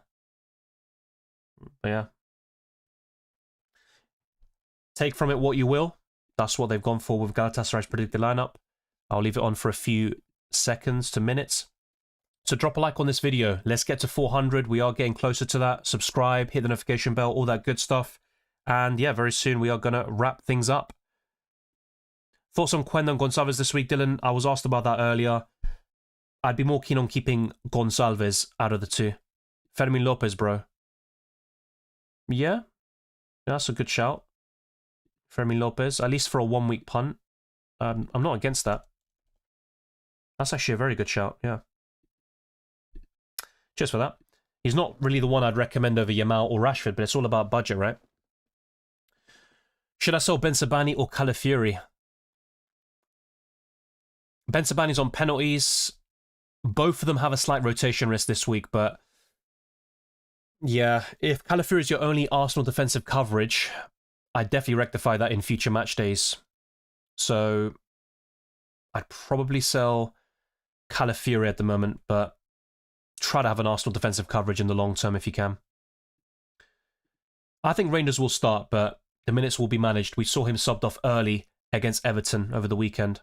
I can't get to Yamal, Luis, without selling Mbappe, Haaland or Kane, and if I keep all three of them and bring in Yamal, I'd have to bring in another really cheap midfielder, and it looks like both of the ones I wanted aren't going to start, so not for me. Get Sane, he's going to haul. Yeah, it'd be 7 million. I can't afford him with this set of transfer plans. That's the problem. But yeah, I do appreciate the suggestions. I bigged up Sane many times on this channel when he played for Bayern Munich. He was quite underrated in the Champions League, but I just can't get to him. All right, let's go back to the transfers. I'm going to lock them in because I do not want to leave this for the last few minutes. Try to make everything, lock everything in terms of your captain. Make sure it's a Tuesday player. Have all your Tuesday players in the starting 11. And yeah, just make sure the transfers go through. We've got 40 minutes left. This was one of the options.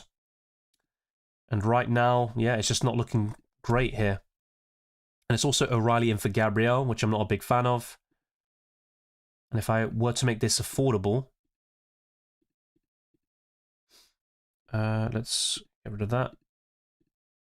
Yeah, I'm just looking at this list. Maybe I go for him. I just go for a random cheap midfield and hope for the best, but it's not really sustainable.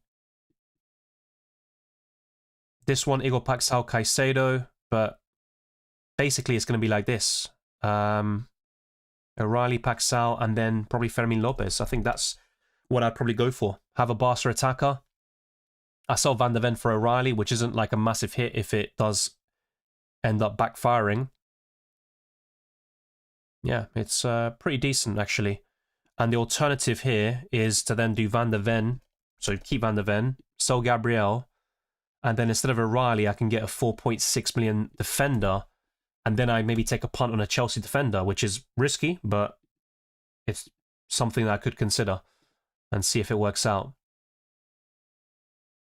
I'm going to have a look at a Chelsea predicted lineup, and if I do see the likes of Gusto and Chalobah start, I might just go for one of them in the end anyway, which is obviously not the most secure option, but there you go. Okay, let's see what they've gone for here. This is the standard. They've predicted for Chelsea Sanchez, Gusto, Tosin, Chalobah, Cucurella, Caicedo, Santos, Neto, Esteval, Gittins, and Guiu. Enzo Fernandez is doubtful. The likes of Palmer, Colwill, Badiashile, Delap, and Isugu are injured, and Joao Pedro is suspended. But yeah, I think most Chelsea fans would back Chalobah and Gusto to start, but this would be a concern longer term. So in this one, by Squawka, they've gone for Sanchez, James, Adarabioyo, Fofana, Cucurella, Gusto, Caicedo, Esteval, Buenanote, Neto, Guiu. Yeah. I'll be honest, I do like the look of that, and I think I might just go for it. Something like this, Gusto in. It does mean no Gabriel, but I think I'm making some upgrades there. So let me know your thoughts in the live chat. What do you think? Fermin Lopez, Igor Paxal, and Gusto. To fund Haaland, would you downgrade Yamal to either Adeyemi, Gordon, Kalinoglu, or downgrade Dumfries and Upamecano to Anton and Burn for a -4? Probably. I don't like that too much, mate. I think I'd just keep Yamal and not get Haaland, to be honest. I don't think Akanji starts. I covered that earlier. Yilmaz apparently doesn't start. I just showed you that. Haaland captain for me for the Tuesday, but Yamal is still fine. Enzo trained. He will play. Maybe. I think Gusto starts, but it's not a guarantee. Why not Adeyemi, though? Chance that he's benched, and also to fund other moves. Once again, any spam questions will not be answered. Just bear that in mind when you spam. Do you think a 4 million defender or a 5 million midfielder is better to have, Dylan? I'd probably say a 4 million defender because you've got Anton and O'Reilly at least for the time being. I'll be honest, I'm not a massive fan of O'Reilly. But yeah, it'd be the 4 million defender. So yeah, keep Gonçalves and sell Quenda. Dylan, what about Esteval from Chelsea? He's 6 million. Yeah, not a terrible shout. He's got a lot of potential, but the goal scoring and even the assists will be quite inconsistent. Ajax is a good fixture though. I could see Esteval doing well. Ultimately with Chelsea, my favourite midfielders are Enzo Fernandez and Caicedo until Palmer's back. What about Pedri? Quality player, but not the most offensive in the world. Sí, creo que Malo Gusto sería titular. Hola Dylan, ¿te parece mejor Capitán Rashford o Yamal? Yamal. Trippier or Balde? Long-term is Trippier. Any last-minute advice on 6 million midfielder? Well, I'll probably go for Igor Paxal and have a Marseille player. You can take punts on Athletic Bilbao players playing against Karabag. I'm not so sure though, because Karabag have won both games so far, and it wouldn't surprise me if they got another one. Bilbao have been in poor form recently. I think O'Reilly will start, but yeah, it's not something you can rely on. Even the minutes have been quite poor, 60 minutes there or thereabouts. I think Bensabani will start. No way Paxal outscores Gabriel in the next game weeks. That's kind of a weird comment because Igor Paxal is not a direct replacement for Gabriel, mate. The replacement for Gabriel is, well, in this case, Gusto. And Igor Paxal and Fermin Lopez come in for Adiemi and Mastantuono. So I think that's a very weird comment, to be honest. Hi, Anton or O'Reilly? I prefer Anton long term. It's not a -4. It's not a -4. It's free transfers. I covered that earlier. I'm not sure what's happening with UEFA, but yeah, some people have free transfers, others have 2, I believe. I'll talk to them and see what's going on. But yeah, someone mentions a bit of an imbalance between Tuesday and Wednesday. So I'd have Raya, Dumfries, Byrne, Bensabani, Fermin Lopez, Kalinoglu, and Haaland. It's not the end of the world, mate. I've got 7 on the Tuesday, 8 on the Wednesday. And I believe in my previous structure, where I had more Tuesday players in the first place, I think it would be a problem in Matchday 4 where I'd have more Wednesday players and a lot of them would play on the same day. But yeah, it is what it is, right? 7-8, 8-7, who bloody cares? I mean, in an ideal world, I said this before, you'd have 8 or 9 Tuesday players, but if not, it's not something to lose sleep over. And ultimately, you want UCL fantasy points, you pick the best players in your opinion, and I think this looks pretty decent overall. So I think I'm going to do this. Will he play Calafiori? I think he will start, yeah. Barras is Yilmaz's first name. He is starting. Okay, fair enough. So it'll be Akgun on the bench. Yeah, I don't think it really changes anything for me, though. Yeah, I don't think so. I mean, even if I were to get, let's say, Yilmaz in for Igor Paxal, what are we working with in terms of money? And then I can go to a 5.6 million defender. Then I can keep Gabriel. To be fair, that is pretty good. And I can't even make use of my final transfer, it looks like. Because what do I even do with my last transfer if I do that and I don't get Igor Paxal? That's the thing. So it's not an easy one, I think. And I could see myself making more midfielder transfers in the future. Not many stand out. And once we find out the best ones by match days 4 or 5, that's when we can start, you know, finalising this midfield until the rest of the league phase. But yeah, I think I'll go for something like this. I think that's what I'm going to end up doing. So I'm just going to have both sets of transfers ready, just so I don't get caught out. So let's put Mastantuono, Ego Paxal in this one. And Adiemi out for Fermin Lopez. And then Gusto in for Gabriel.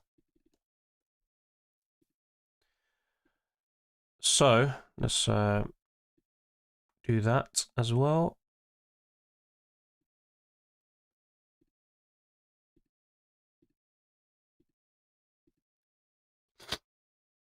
Yeah, it's just this last transfer. I don't have to use it, by the way, but, you know.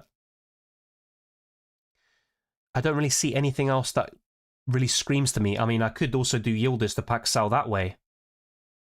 I could do that and then bring back Yildiz next week, for example, or sell Van der Ven to Gusto. I mean, that could also work quite well.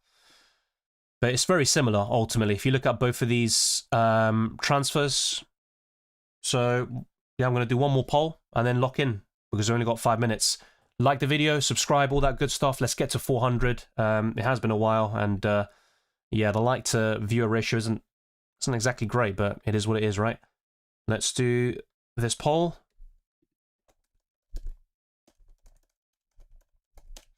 Yeah, so Enzo Fernandez has trained. That's what a lot of people are saying.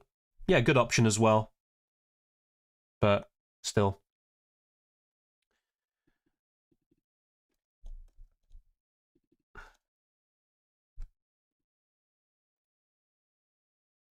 So basically the difference, let's make this a bit easier. So Paxal and Gusto. Akgun and Gusto. So yeah, Gabriel. Yilmaz, Gusto. And then... Yeah, I can bring Pasalic in. I did see in UEFA's lineup he wasn't in there, but I'm not sure how reliable that is. And then in this one, it's going to be Van de Ven...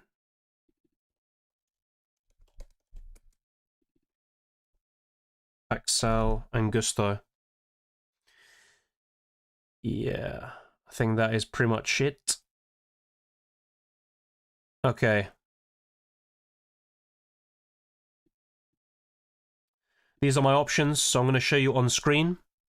This is Team A, so I keep Gabriel, and I can bring in Fermin Lopez and also Yilmaz, who is predicted to start with Malo Gusto. The alternative is to do this, where I sell Gabriel for Gusto and get in Igor Paxal and Fermin Lopez, but no Galatasaray coverage. And obviously I sell Gabriel, but Team A is winning quite comfortably. Thank you, Donric96. Good luck for the round, brother. And guys, like the video. If you're already asking him 100 questions, I appreciate that. No, this is not a limitless team. Otherwise, I'd have much more expensive players, and Yamal would definitely be in this team if I had a limitless. The answer is neither, mate, because you captain a Tuesday player first. Haaland will be my captain on Tuesday. I like Yamal. He's still a great option. I don't mind him at all. He's fourth in my list, but I would captain Haaland personally. Yeah, exactly that, MD. Do not captain Kane because he plays on Wednesday. You can always do that after the Tuesday matches. Como dije antes, Diogo, hay una posibilidad que Adeyemi esté en el banco y sí, para mí Copenhagen y Man City no va a ser fácil. No van a ser fáciles, pero vamos a ver. Si empieza Adeyemi, es posible que voy a arrepentir de mi decisión, pero bueno. Of course, with this transfer set of Yilmaz and Gusto, I can keep Adeyemi. I don't even need to sell him. That's another thing that comes into play. But yeah, Team A is winning by a landslide. People just don't rate the Van de Ven pick, maybe. Igor Paxal is good, but yeah, it might not be worth losing Gabriel over. We are now locking in. Let's see if I can do this last poll.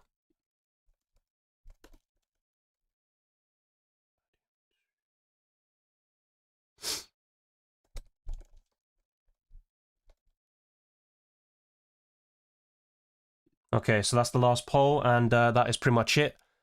We have literally 1 minute left, and make sure to lock things in. But, yeah, I think I'm going to go for this. Just go for this as a differential, and I can always sell Fermin Lopez in the future. But, yeah, this does seem very matchday free-centric, to be fair. I think my team's in a strong position anyway. There aren't many things that stand out to me.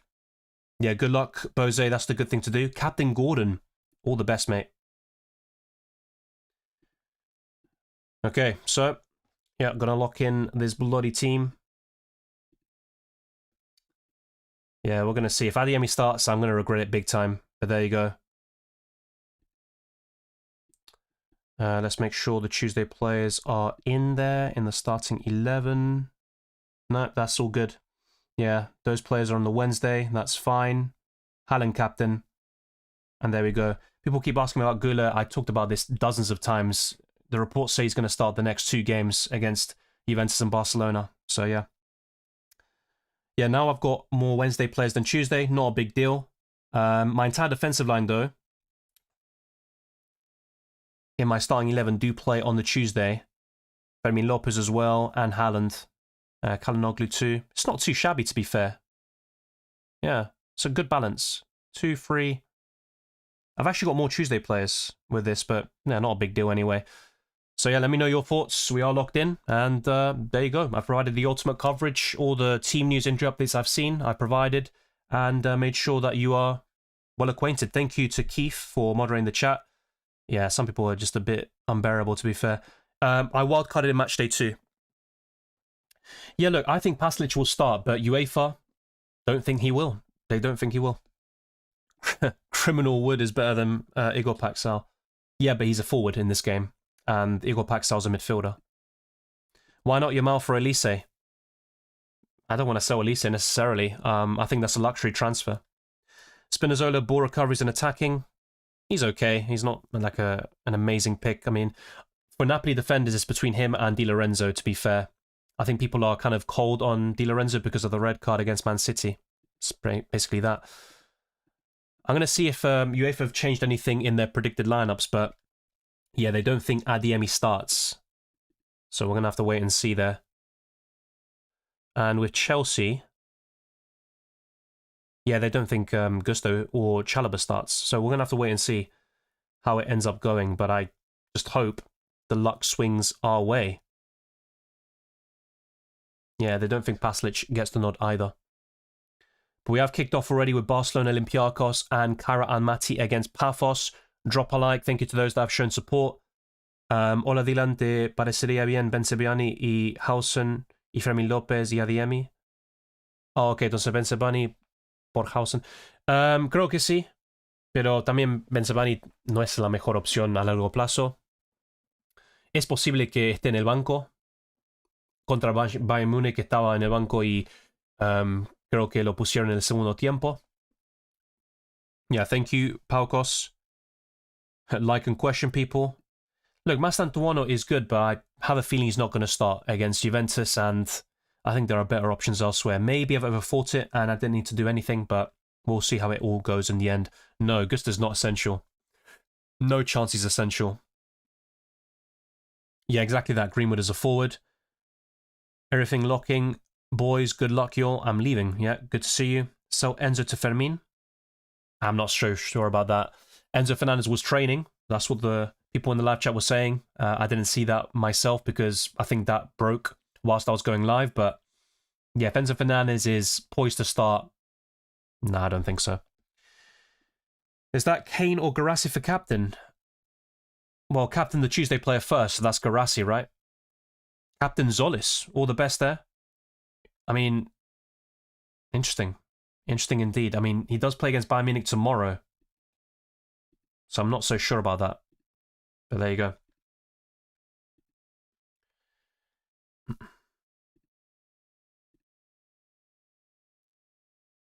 I have free transfers, yeah. I covered that earlier. And you can see it throughout the graphics in this video, right? So I think that speaks for itself. Olympiacos just had a great shot saved. I might end up regretting my Barca double up. Yeah, early days though. They also had a few good moments against Arsenal, let's not forget. And that's one of the best teams defensively in the world. Yeah, thank you, Cylindra. Good luck as well. As a Chelsea fan, Chalobah will start. Chelsea doesn't have any more centre-back options with the injury. Yeah, he's a bit safer, which I talked about before, but I think Gusto will start, which is why I've gone for him. I think Reece James might be the one dropping out. Good luck as well, Ryan. Decided to go with Fermín López and Yilmaz. Hope it all goes well. Yeah, just like me. Let's see if we get the points. Thank you, Free Hype. Ernesto says, thank you for the content, Dylan. Thank you very much. And also to Steve, good luck. Thanks, Dylan. I have only 4, I'm guessing, outfield players tomorrow. That's better than none, right? Thank you, Mohammed. No Matic, it wasn't a -4. It was free transfers. Have the option to switch to, is it Kane or Mbappe, so gambling with Gordon. Exactly that. On the Tuesday, you can go a little bit different with the captaincy, but I've gone for Haaland. Made my transfers at the last second. Haaland and Bicalho in. Yeah, family midfielder from Karabag. Vinicius Jr. and Suarez out. Yeah, I can see that. Vinicius will start, though, against Juventus tomorrow, and Luis Suarez probably gets the nod as well. I would be surprised if he was benched, but yeah. It means you get Erling Haaland, so I get it. Captain Rashford, because Kane tomorrow is a good plan B. Exactly that as well. A bit similar to the Gordon one. I've gone for a more template option in Haaland, but still, as long as we get the points. Sometimes when you get a return on the Tuesday, it can backfire, because then for those that had a blank on the Tuesday, they'd like, yeah, I'm just going to captain one of Kane or Mbappe. Then they get a hat-trick or a brace, and it goes in their favour. So UCL Fantasy can be like that sometimes. Risk versus reward is always a constant theme. Hell yeah, let's go, says Alex. Mohamed GA says, I did Pavlidis, Salah, Howson to Haaland, Adeyemi and Burn with a -4. What do you think?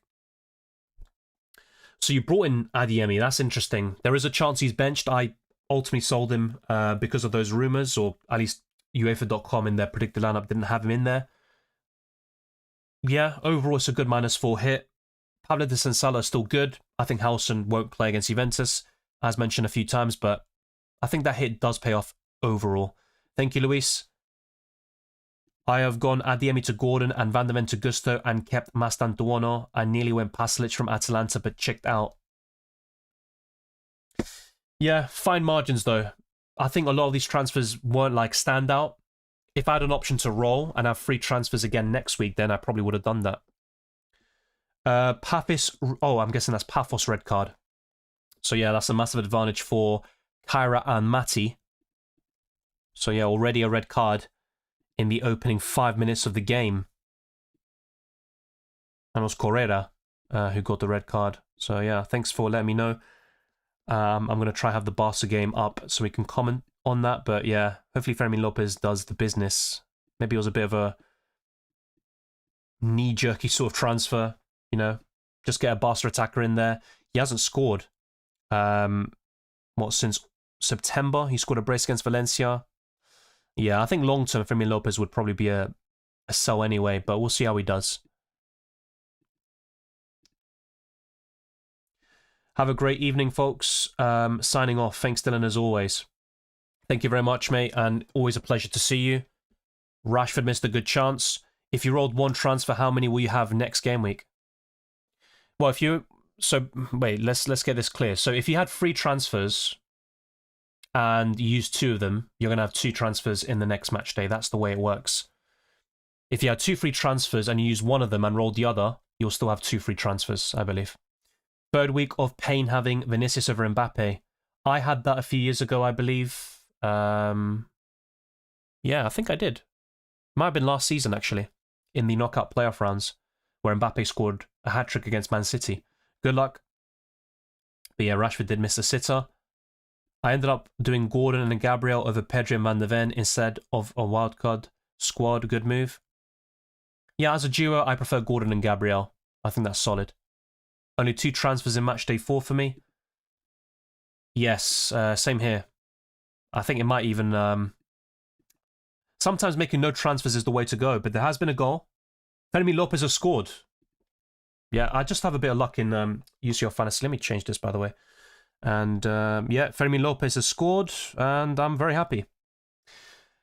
Yeah, well, what can I say? Enjoy the points. If you did go with Fermin Lopez, welcome to the club.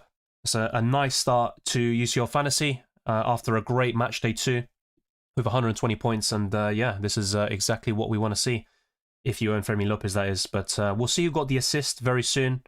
But yeah, I'm very happy with that. I'm not going to lie to you. So just wondering who got the assist, since I'm not watching the game live at the moment. Thoughts on triple Arsenal defense in FPL? As I mentioned in those FPL streams and videos, no, I would rather keep a spot open for Saka, who's looking really impressive recently. That game against Fulham, I don't know how he didn't score or assist, but he still got 7 points, right? Company signed a new contract until 2029. Really happy for him. My captain. I always like Company. Yeah, he's a player you can't really hate on, and he's doing well at Bayern Munich after a bit of a tough start, and obviously it was kind of weird to see him go from Burnley to Bayern Munich, but yeah, he's doing a great job this season. Good luck as well, Kuka. My final transfers were Thuram and Rulli to Osimhen and Sanchez. I rolled the other one, didn't know what to do.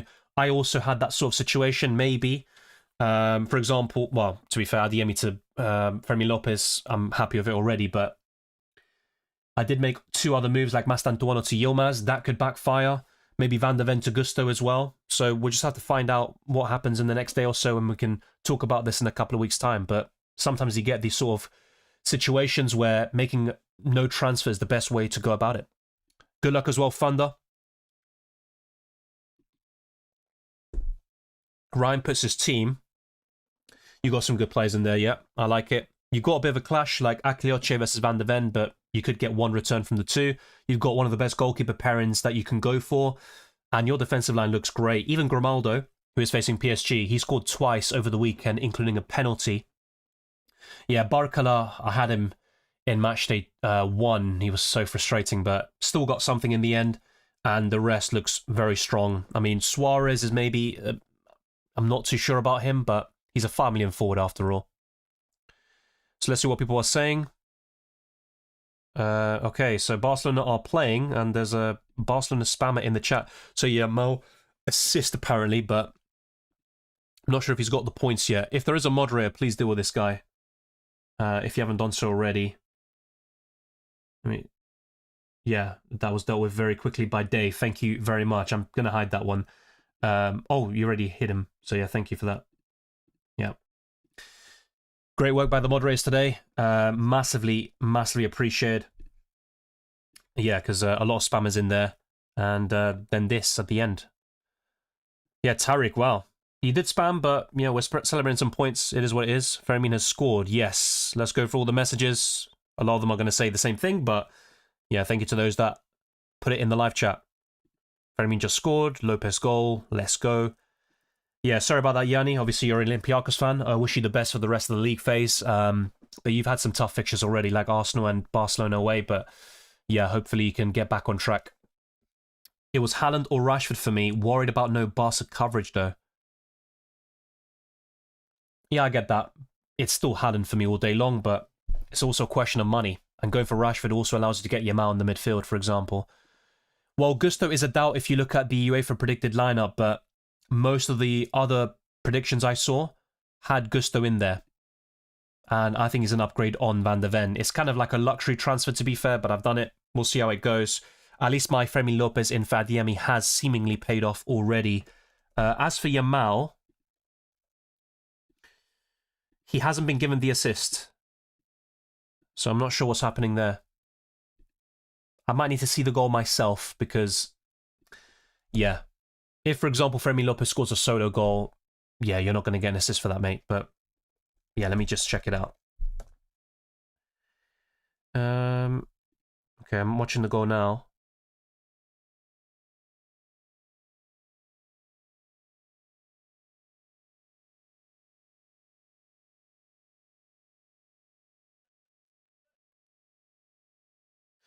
Oh, okay.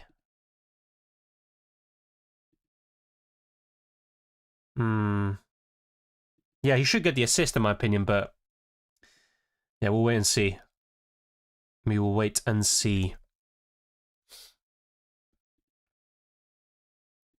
Yeah, I think it's going to be added very soon, so don't worry about that. Oh yeah, predict 6. Oh crap, yeah, I'm in the mud then with Kara Almaty anyway. So for those that are unaware, this is the Inter Milan predicted lineup for tomorrow. I covered that earlier today. I do trust Sky Sports Italia, so they think DeMarco will be benched. Thuram is obviously unavailable, and the likes of Acerbi and Akanji will also miss out. But let's go to predict 6 here. And these are my scoreline predictions. Kara Almaty 1, Paphos 1, who are now down to 10 men. Newcastle 2, Benfica 1, Villarreal 1, Man City 3, Copenhagen 1, Borussia Dortmund 2, Monaco 2, Tottenham 2, and Real Madrid 3, Juventus 1. I think I did quite well last time out, actually, so can't really complain. So I'll leave this on screen for a little while longer whilst I answer more questions and go through what people are saying. Mina puts his team. Yeah, you've got Mastantuono still. He could still do well, by the way, and I do rate him as a player, but he's still a bit raw. O'Reilly, I think he'll start, but just not a big fan of him long term. The rest looks very solid, and I think Calafrio will start. Just don't be surprised if Lewis Skelly gets a few cameos or appearances later in the competition as well. And even rotation against Atletico or changes is possible. I think Marino and Martinelli, for example, will start for the Gunners. But yeah, everyone in the chat was very active for the Fermin goal. I'm very happy to have gotten that right and to have a bit of luck there. So yeah, Chiang, enjoy the points. Loss says, ended up doing Adeyemi, DeMarco and Yildiz to Yamal, Burn and Mayulu with a -4. Hopefully it goes well and good luck to you. Likewise, and Yamal should get the assist very soon. Dylan just do a reverse flash by buying Fermin than Yamal. Yeah, but Yamal should get the assist anyway, and there's still plenty of time. Yamal is still the better asset overall, and I'm not going to change my mind just because Fermin Lopez scored. I still think he could be a sell very soon, but I wanted a Barca attacker for the Olympiacos fixture, and so far so good. So yeah, as you say, Yamal assist, Fermin goal. Let's see what else is being saying. Your transfer paid off. Yes, let's see about the other two though, since I had 3 overall. And maybe UCL Fantasy took took 4 points away from me because it was a visual glitch. Who even knows at this point? Yes, exactly that. And Yamal is more of an assistant than goal scorer anyway, but this season he's been stepping up the goal scoring as well, and he's on penalties. So if Barca get one, there's a good chance of a massive return there for Yamal. Thoughts on Thuram and Rulli to Sanchez and Osimhen? But why would you sell Rulli to Sanchez? And who's your other goalkeeper? Because you might just be locking yourself into having goalkeeper clashes between matchdays 4 to 7. So I'm not so sure about that, mate. Thuram to Osimhen, yeah, looks really good. But if you've got Rulli and Chevalier, going to Sanchez isn't going to help, really. It means you're going to bench one of your goalkeepers in future match days. Bought in Fermin Lopez and Yilmaz instead of Gravenberch and Gonçalves. Yeah, good start, definitely. They'll come soon. The assist points will come very, very soon. I got Lopez 10 minutes before deadline. Yeah, same here. In fact, I did it in the last few seconds. I've done it multiple times in UCL Fantasy, Club World Cup, and I've never been caught out yet, so hopefully it continues. Yanni says, thank you. We have been sloppy defensively this season, unlike previous European campaigns. Yeah, against Arsenal, you had some good chances. I felt that you deserved the goal. And Raya made some big saves. You hit the post.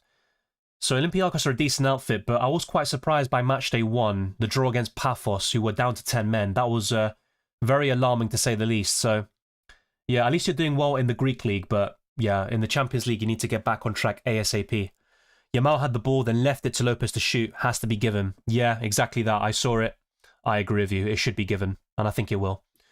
Good luck as well, Fenerbahce. Always a pleasure to see you. Assist should be for Yamal. We'll see. Yes, I wouldn't be concerned. I've had that sort of scenario before where I own a player, they get an assist, and it's not even like a solo goal or something, so it should be given, and I try to stay patient. We'll see if they give it in the end. Timmy says, no, Yamal assist, let's go, for the time being. Do you think DeMarco is a good option long term? Yes, but it's quite worrying if he is benched against Union Saint-Gilloise later today. Yeah, that happens sometimes. Opta give the assist, but then UCL Fantasy don't. That will happen with a solo goal. This was not a solo goal. I made some bold moves last minute, says Nuclear Atoms. Yildiz, KDB, Calafiori out for Yamal. Berg from Bodo Glint. O'Reilly, just 4 million from City.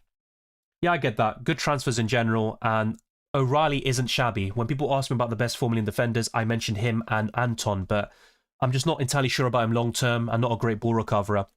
But I might look like a tit if Gusto's benched anyway. Yeah, Yamal captain is still good, and O'Reilly, yeah, fine. Who knows? Bodo Glint could surprise people. They are a bit underrated in general, and they were quite unfortunate against Tottenham not to win the game. Yeah, Enzo should be fit for the weekend, but I didn't think, or I don't expect him to start against Ajax, which is why I didn't go for him. Maybe they think Yamal didn't shoot, and the Olympiacos goalkeeper pushed the ball to Fermin. If they didn't see Yamal's touch as a shot, that is not assist, unfortunately. I hope it is. I think he does touch it, though. I don't think the Olympiacos goalkeeper does. Imagine M penalty blank after blocking us from Yamal.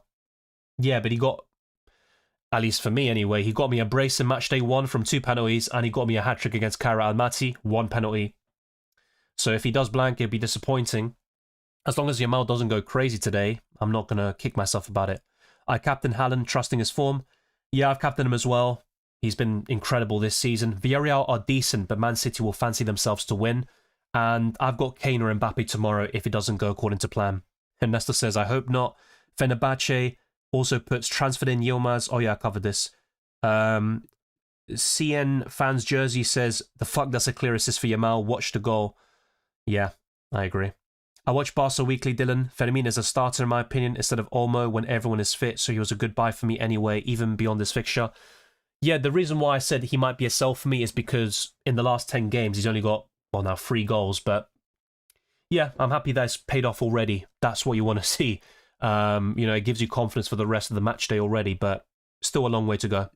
Hi, Dylan. Thanks for all the help. What game are you watching? Arsenal. I support Arsenal, so I'm always going to watch them over everybody else. Sometimes I have a second or third game in the background with different devices, but I will be watching Arsenal. I believe it's on Amazon Prime as well, so even more reason to watch that.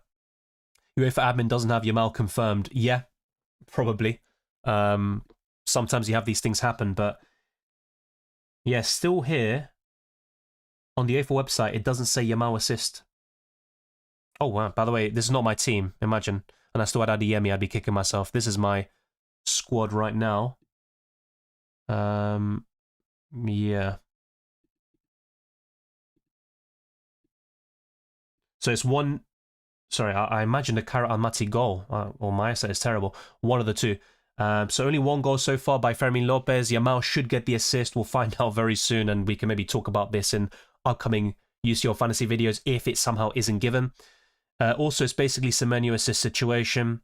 Yeah, and even with that one, I was a bit like, not so sure about that. I don't really buy it, but there is that in the rules, of course, of FPL. It has to be an intentional assist. What are you feeling about being top of the mountain so far?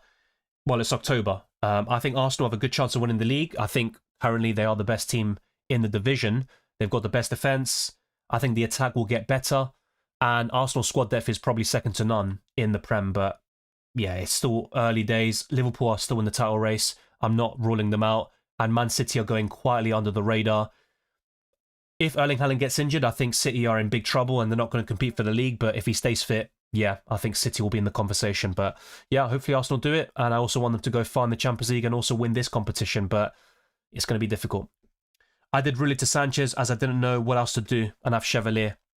Well, just bear in mind that you're not going to have, you know, that goalkeeper pairing work every single match day. And that's why I made it a very big point in my wildcard videos and also my team selections about goalkeeper pairings. Make sure they play on different days. My two favourites are Raya and Karnasechi. Also, Raya and Sanchez works quite well, but that's quite expensive. And the other one will be Chevalier with Rulli. I've gone so far Paphos 1-0, Newcastle 2-0, City 2-2 against Villarreal, 2-0 Dortmund against Copenhagen, 2-0 Monaco against Spurs, Madrid 1, Juventus 0 at the moment. Yeah, looks good. I actually wouldn't mind those results in general. That'd look pretty decent for my UCL fantasy team and also hate watching. Arsenal conceded just 3 goals in the Premier League and also across all competitions. 0 in the Champions League so far. Hopefully it stays that way after today, but Atletico are a good side. Also 0 in the Carabao Cup. So across 11 games, 3 goals conceded. It's the best ever start for Arsenal from a defensive perspective. Nuclear says, I just couldn't transfer out the Holy Trinity. Yeah, I agree. They are in God mode at the moment. I would rather have somewhat decent midfield rather than spreading the money across players who have less probability to score. And also, there aren't many standouts in the midfield. I know Yamal, Elise, Saka would be the 3, but they're so expensive and it means maybe losing 2 of Kane, Mbappe, Haaland, which isn't worth it. So I agree with you. Fun fact, every time Ekitike starts for Liverpool, Liverpool have won all the matches. Every time Isak starts, Liverpool have lost. Yeah, it is a bit harsh to be fair. I think Isak did start in the Carabao Cup, right? And they won, but I'm guessing you're referencing the Premier League. Yeah, even then though, Ekitike started against Galatasaray, right? In the Champions League and they lost. But yeah, I think Liverpool just have a big issue with the balance. I think Slot is making some mistakes at the moment, and I said this when they were winning games. You know, it's great to win matches when you're not playing well, but it's not sustainable. You need to improve ASAP, and they haven't. And it's a bit similar to Man City, where they won the first 5 games, but then you saw them against Fulham, and they won. I think it was 3-1 or something like that, but I think Fulham had a lot of big chances, and you thought, if City don't improve, they could start dropping points very soon. Then the Bournemouth game happened, and City went on a terrible run, but I still think Liverpool will get back on track. Kick Raya out in FPL and UCL. I think he's the best goalkeeper in both, or one of the best anyway. I did consider downgrading him, but I think it makes less sense in UCL Fantasy because it's about goalkeeper pairings, right? If I sell Raya to a cheaper goalkeeper, like Rulli, he's going to clash with my second option in Karnasechi. So that's the problem there. Yamal touched it to set it up. For Lopez, sucks it's not given. It has to be. I'm not sure what's going on, really. You're playing a joker on Real? I think so. Yeah, I think that's what I'll do. Balde's been booked, by the way, for Barcelona. I know a few people have bought him in. I'll reconsider that, Twisted Parky. Maybe after the stream is done, I'll have another look at my predictions and then change the joker. Or that's what it used to be called, right? Now it's called the 2x booster. Kept Adeyemi over Yildiz. I just don't trust Yildiz because he isn't as forward-thinking as Adeyemi. Yeah, the reason why I got rid of Adeyemi is the UEFA predicted lineup, even though I bought Gusto, who's not in that one either. But yeah, Yildiz is still a good option. I don't trust Juventus, but I do trust Yildiz. Why did making transfers feel so difficult this week? No, I felt like that from the beginning. When I was on holiday, preparing stuff for my videos, I was looking at it and thinking, what am I going to do with my transfers? And that's not like me flexing because I did well on Matchday 2, but I just felt like there wasn't many standout transfers. And because Adeyemi wasn't in the predicted lineup and, you know, there are a few kind of concerns about that, I decided to sell him. But we'll wait and see. If he starts later today, and obviously we're going to find out in like half an hour, then yeah, that's a different story. Yeah, exactly that, Rayan. The Fermin punt has already worked, and he could still do something in future match days. But yeah, as long as he doesn't get sent off, it's looking very promising. I went for Greenwood as a differential this week. He scored 4 goals for Marseille. They're top of league earned. They're looking very good. I like Igor Paxao. Aubameyang is also looking very consistent. He's a very underrated striker, in my opinion, Aubameyang. And Rulli is a decent goalkeeper to partner Chevalier with. And ultimately, I would recommend that on the wildcard long term. Balde got the softest yellow card I've ever seen. Yeah, I haven't seen it, so I can't really judge. But yeah, a lot of soft fouls happen nowadays in football. It still says Fermin Lopez 0 points, but obviously we know that's not the case. I'll refresh it just to make sure it lands. I don't want anything booky or weird happening with my UCL Fantasy points. Liverpool wasting 400 million if they don't win any trophy this season. Yeah, but look, it could be a case of these players don't do well this season and they, you know, take up to another level in the next campaign. And it also comes down to the tactics, also the balance. McAllister and Wirtz aren't working in the same lineup, and that's why they haven't been starting together recently. But yeah, it's too early to say they've wasted 400 million. I still think Wirtz is one of the best attacking midfielders in world football, and Isak was one of the best strikers in the Premier League, and he still is, but we just have to see him go up to another level. It hasn't been good enough just yet. Kirkes, I think he's the one I've got the most questions about. And Frimpong looked lively against United as a substitute, but defensively he is a bit all over the place. And Liverpool are missing Trent at the moment, who will probably be available to face them in Matchday 5. Do you think we can get a clean sheet today? Yeah, we can. By the way, let me just double check this. It's Matchday 4 when Madrid play Liverpool. I had to correct myself there. Yeah, Arsenal can keep a clean sheet. I've gone for 2-1 in my prediction. And I actually got the Arsenal-Fulham game spot on. The same goes for City-Everton. But yeah, I think 2-1 for the Arsenal. 1-0 was also crossing my mind. 2-0, but I'll say 2-1. One more go from Lopez, please. A bit greedy, but honestly, I'd welcome that with open arms. Newcastle and Leverkusen joke in Instagram that Liverpool will not get refunded after Wirtz and Isak performances.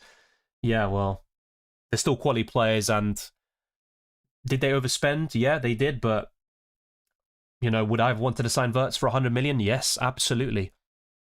I wish I had gone Lopez. I did last season and it worked. I'll be honest, I had second thoughts about it, but I just had a good feeling, a gut feeling at the very end in the last few minutes, and I went for it. That Fermin pick, it helped that Barca had the early kickoff. If it wasn't for that, I wouldn't have bought in Fermin Lopez. Nuclear says, I'm excited to see what Berg will do. I bought him in because he had the best domestic form at his price, has scored and assisted in his last 4 games, I think. Yeah, I wish you the best with that pick. I have no Galatasaray players, sorry, except Yilmaz. But yeah, hopefully both Yilmaz and your player will do well. That's the kind of hope. For FPL, would you sell Foden and Reinders? Yes. In my Game Week 7 transfer tips, I talked about selling Reinders before Everton. And for Foden, he actually features in the upcoming Transfers podcast. So after the stream is done, I'll take a little break and then edit the video, have it ready for members and patrons tonight, and then tomorrow everyone else can see the transfer tips for Game Week 9. But obviously I want to watch Arsenal as well at 8 o'clock. Ekitike should be starting. Yeah, Liverpool had a bit of a winning formula, even though they weren't playing great, and they kind of changed that a little bit. Isak has been prioritised. I think Ekitike's best friend posted something. You're always going to get that with close circles, but look, Isak is still a quality forward, and he's going to do well over time. Lucas says, I see what you mean. Just realised on the last match day they play on the same day. I probably panicked. Did want to sell Calafiori or Goulet alternatively, but thought they were decent enough for this week. Yeah, I think they are decent too, and Arda Goulet will start. I also think Calafiori will, even though some predicted lineups will have Skelly playing and also White over Timber, but I think Arsenal go with their strongest 11. Another reason I got rid of Yildiz, as Juve as a team don't inspire me. That makes two of us, mate. Juve have been very poor, winless in 6 matches across all competitions. I think we'll be decisive enough tomorrow to grab the win. Yeah, I think Madrid will win, but Yildiz could still score, right? I've gone for 3-1 Madrid, and ultimately I think Juventus are looking very poor right now. Yeah, no Yamal assist is some bullshit. Yeah, I'm not sure what's going on there. Kuka, you asked this earlier. I highlighted and answered. I would go for 2 Arsenal defensive coverage. Ryan Gabriel's my favourite, with Saka in the midfield. So a triple up is fine, and it's a differential, but I'd rather double up and have Saka as part of the triple up overall. Maguire should be a striker, scoring in crucial moments for United when needed. He also scored for Leicester at Anfield a few years ago in the 1-1 draw. I think that also prevented Liverpool from reaching 100 points, but Maguire has been a decent defender for the last year or so, actually. And before that, obviously, he was kind of memed. He made some big mistakes, but fair play to him. And he's helping Arsenal out, so big him up. Isak gets that first goal, probably floodgates open. Yeah, the first goal was so crucial. And Mbeumo scoring in the first minute, yeah, that changed the game already. And Isak obviously missing that big chance. Salah as well. Those were game changers. And Gakpo should have scored another. I bought Rashford in for Thuram. Yeah, I think that's a good move. And Thuram is out anyway, so you're going to gain something, but ultimately you want to get a return from Marcus Rashford. I only went Gordon instead of Lopez due to pens. Look, Gordon is, the joint 3rd highest goal scorer in the Champions League, sorry, with 3 goals. Only behind Kane and Mbappe. Obviously, 2 of them were penalties, but they're all goals, right? And Mbappe's got 3 penalties himself. Even though Yamal didn't get the assist, I know I'll keep him long-term, and the match isn't over yet.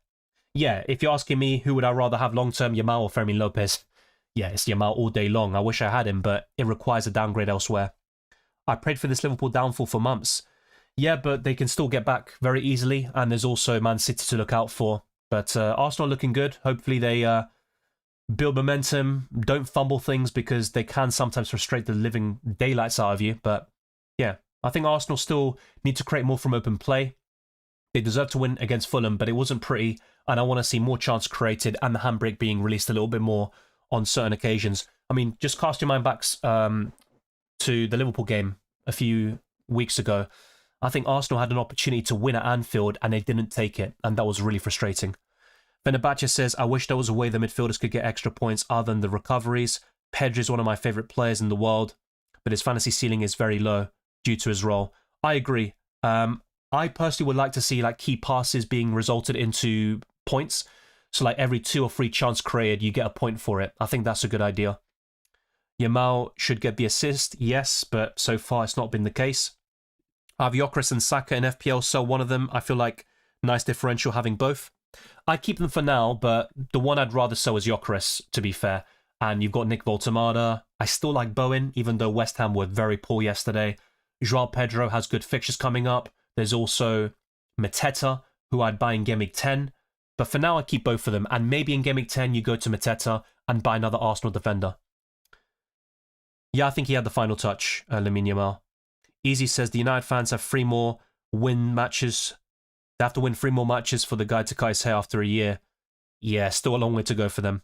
And to be honest, I think Brian could get a result at Old Trafford next week. But hopefully Bruno gets something like he did in Game Week 8. No worries, Cooker. Thanks again, mate. Yeah, I appreciate your message anyway, and also your comments. We'll talk about this in FPL very soon. Isak's goal against Newcastle will melt the place up. We'll have to wait a while, though, for that to happen. Obviously, Newcastle and Liverpool played each other back in Game Week 2.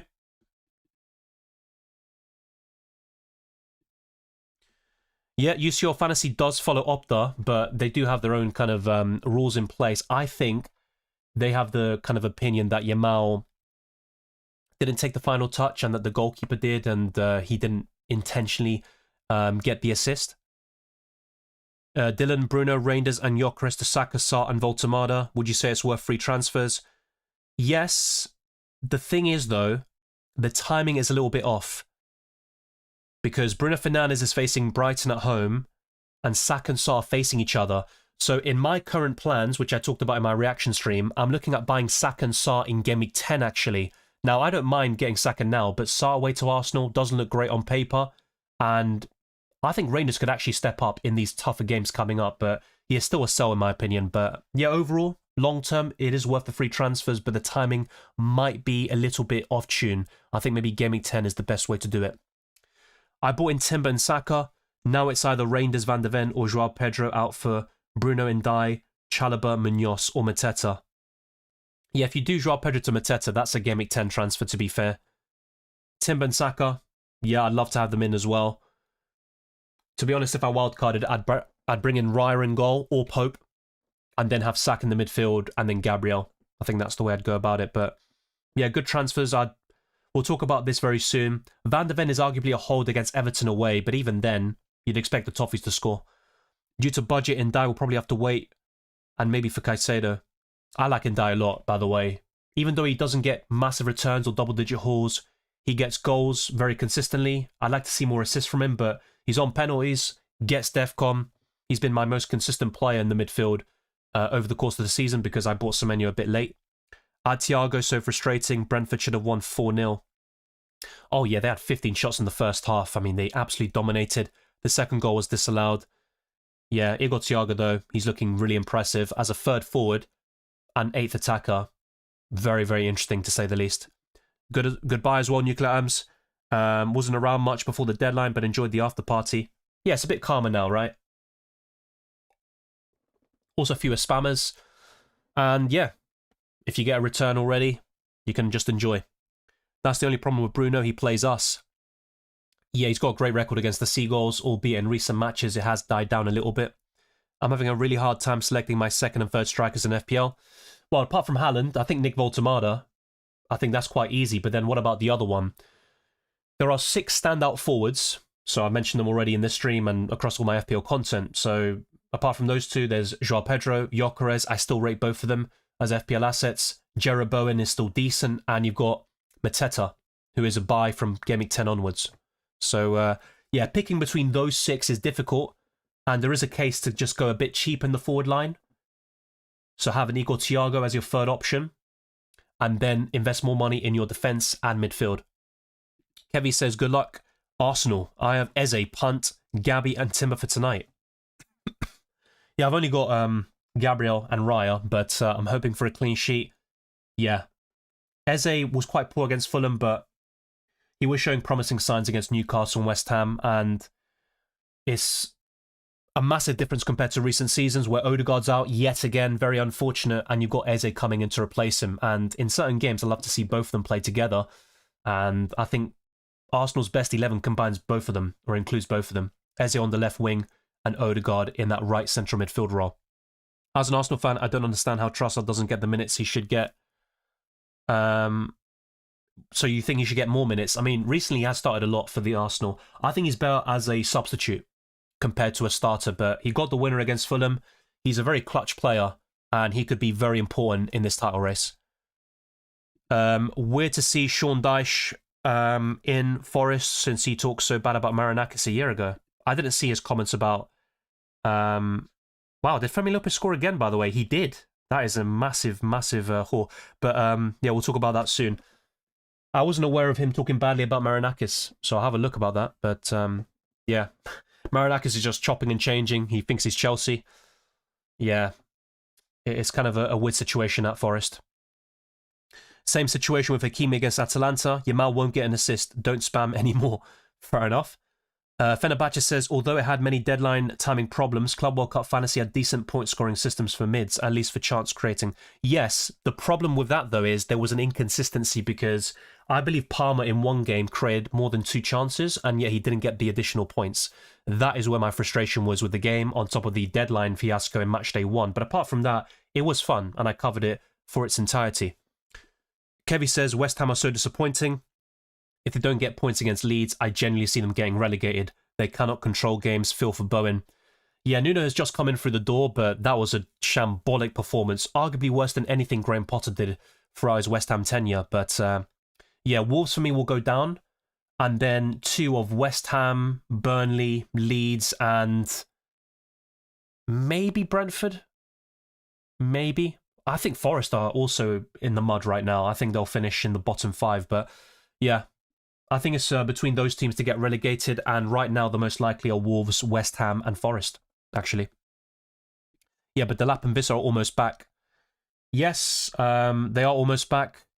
I think Vissa's in 7-8 weeks, though. That's still a while away.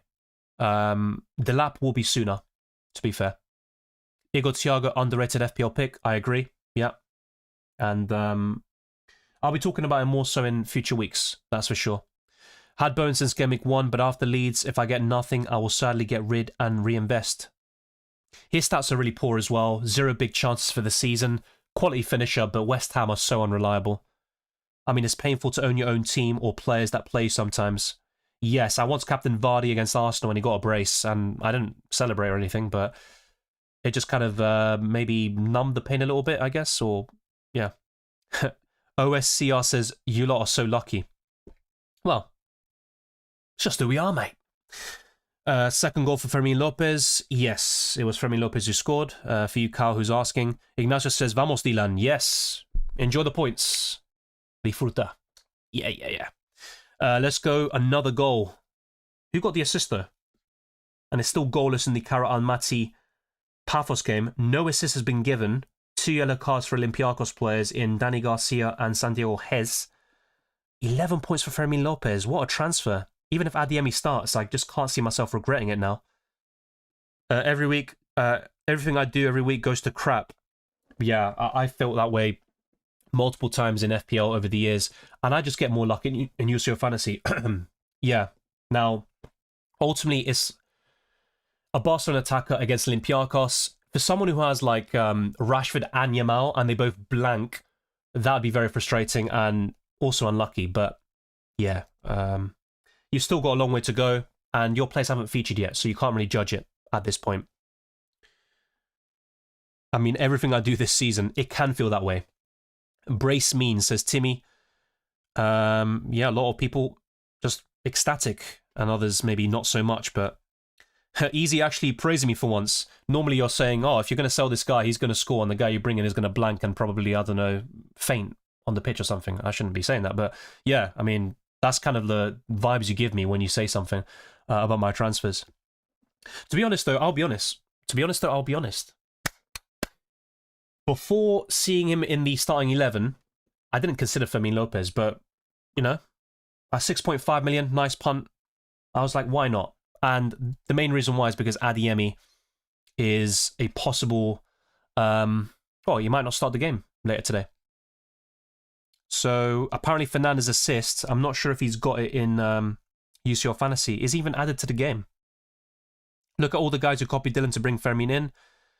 Well, not necessarily everyone in the chat right now have copied, but there might be a few.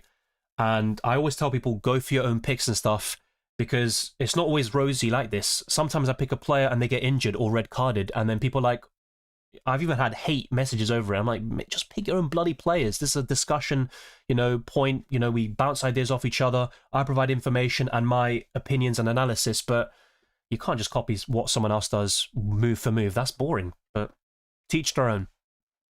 Why did I go for Pedri and Fermin was right there? Well, Pedri is the better player, but I've said this time after time again, in UCL Fantasy, I don't like Pedri. Damn, I didn't have the funds for Fermin Lopez, so I had to go for Garcia to cover Barca and Yilmaz. If that's Eric Garcia, though, I mean, it's still a clean sheet for now, so it might not be 11, 14 points, or whatever it's going to be in the end, 15 points, but it's something. Another Fermin goal, wow. Amazing transfer for both of us already. Hopefully Rashford joins in with the returns as well. It's possible. I think Barca can win by 3 or 4 goals the way it's going. I just got Fermin because he was cheap. Yeah, I mean, that helps as well, right? If I had enough money, I'd go for Saka instead long-term or Yamal. And I still think that's better long-term, but not for Matchday 3, it seems. This is back by the 2nd of November, game week 10. Let me double-check that. I might be getting confused with Livramento then, who's going to be back in 7 weeks now, I think it is. So let me have a look at this is injury, but...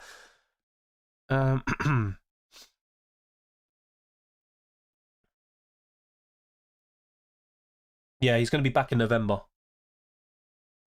Not sure about the 2nd of November, though. I think that's a bit too early. And in terms of starting games, yeah, it's going to be a bit... Going to have to wait 3-4 weeks, probably. Not even. Oh yeah, Fernandez not even in fantasy. Well, that happens a lot with these young players, right? Even in FPL as well. Dylan, just go time travel and see the score of the match. No, I really didn't. I just had a gut feeling and I went for it. I have Yamal and Rashford. Yeah, I mean, Yamal should get the assist. I'm not sure what that's about. Oh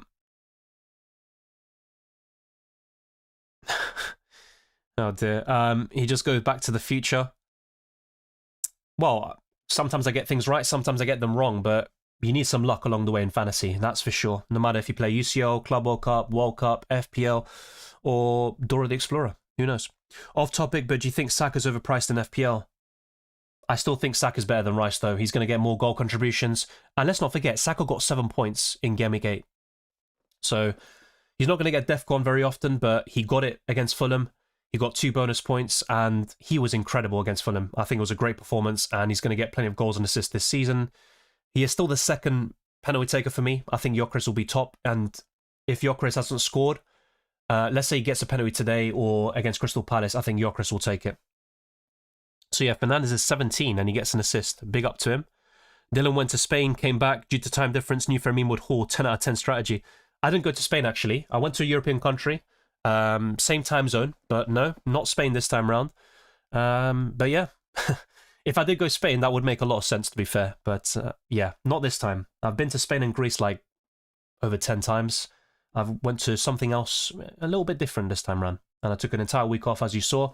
Came back recharged, but unfortunately got an illness because of this bloody weather. So thank you to everyone.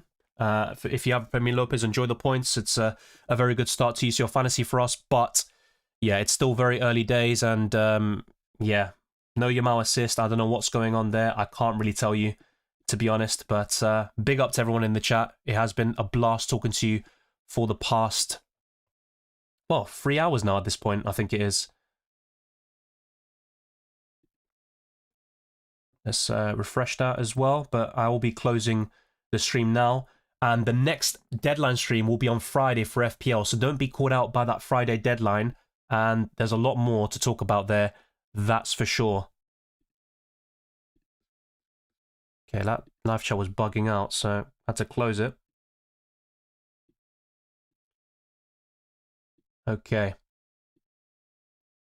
So there are lineups coming out in the next 12 minutes, but yeah, I'm going to be wrapping things up and also going right at it with the FPL content because there will be a Transfer Tips podcast available for members and patrons tonight, and it will be released for everyone else tomorrow. And after that, the best wildcard squad for Game Week 9 and my team selection will also be headed your way. Show support to the channel by liking this video, subscribing, and also hit the notification bell so you're always up to date with my content, both UCL Fantasy and FPL, and check all the links in the description for my Patreon and the championships, further access to my videos, prior to reply to comments, amongst many other perks, my Discord server, the FPL League and Spotify can also be found in the description, and leave a 5-star review on my podcast. It really goes a long way to boosting us up in that algorithm as well. Anduril says, if you had to pick one of Bruno or Saka next game week, I'll be honest, I think I might prefer Bruno. I mean, I devised a top 10 captaincy list and they're both basically neck and neck. Let me put it this way, I've got Bruno myself and I don't want to sell him to Saka this week, but maybe in Game Week 10. That's the way I'm feeling, so yeah, it does feel very weird. I'd keep Bruno for now, mate, but I think Saka's 4th in my list and Bruno's 5th. He has a decent record against Crystal Palace throughout his career, but nothing spectacular. If Saka's not the penalty taker, then I'll be pissed, because you're never going to want a captain. Yeah, I don't think he'll be the main penalty taker, though. I think Gyökeres will still take plenty of them, and if he's on a goal drought like he is currently, I think Gyökeres takes the next one. Peace, Ahmad. Good to see you. Any scary movies you're watching this month, Dylan? Maybe, you know, Halloween and, you know, all this, yeah, all the kind of typical ones. Was it Friday the 13th? Yeah, I think that one. Not sure about Exorcist. That's a bit of a creepy film. A good film that is not maybe the scariest in terms of jump scares and stuff, but Rosemary's Baby is a good one. It's like a psychological thriller. I mean, American Psycho kind of classifies to that in terms of like psychological thriller. Really good film. But in terms of pure horror, yeah, I'd probably say Halloween, Friday the 13th. I don't really watch too many horror movies in general, though, I'll be honest. I do quite well with them, but yeah, I don't. It's not my favourite genre, let's put it that way. Seems everyone in the UK has been sick lately. Cheers for the stream, get well soon. Thank you. It is better now, but obviously recently in the last couple of minutes I've been feeling it.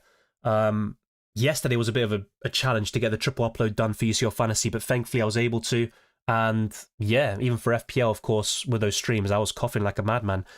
A lot of people that I know also have been ill, and they told me before I even landed back in the UK, so I was kind of not expecting it, but I wasn't surprised. October is always a month where I get something. Latest Twisted Parky, yes, still live, but not for long.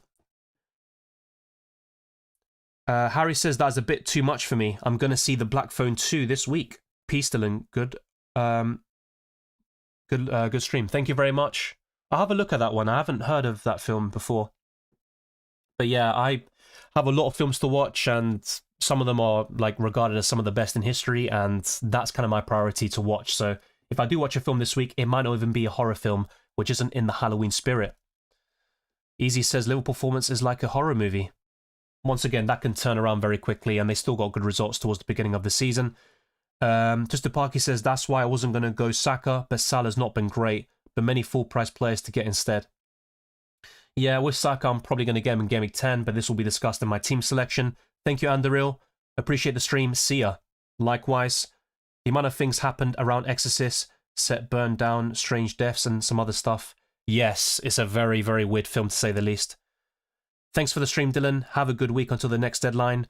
Yes, the next UCL Fantasy Deadline stream will be in a couple of weeks' time, and I'll be covering it as usual. And for FPL, don't be caught out by the Friday deadline. I'll be making videos for the next couple of days, and there could be a reaction stream probably on the Saturday, actually, so stay tuned for that. Well, no assist for Yamal, and it wouldn't surprise me if it wasn't given, to be fair, but we've seen a few of these examples over the years. More of an action movie, yeah? They are quite entertaining to watch, but that's because their defence is quite vulnerable. Hope Villa smash it this week in Europe. They've been very impressive recently. 5 wins in a row. Let's make it 6 against Man City this weekend. Come on. I'm not expecting that, but they could get a result at Villa Park. Thank you, everyone, for tuning in. It has been a blast talking to you for the past 3.5 hours. I wish you all the best of luck for Matchday 3 and the rest of the season. Stay tuned for more FPL and UCL Fantasy content for the rest of the year as we close in on 37 subscribers.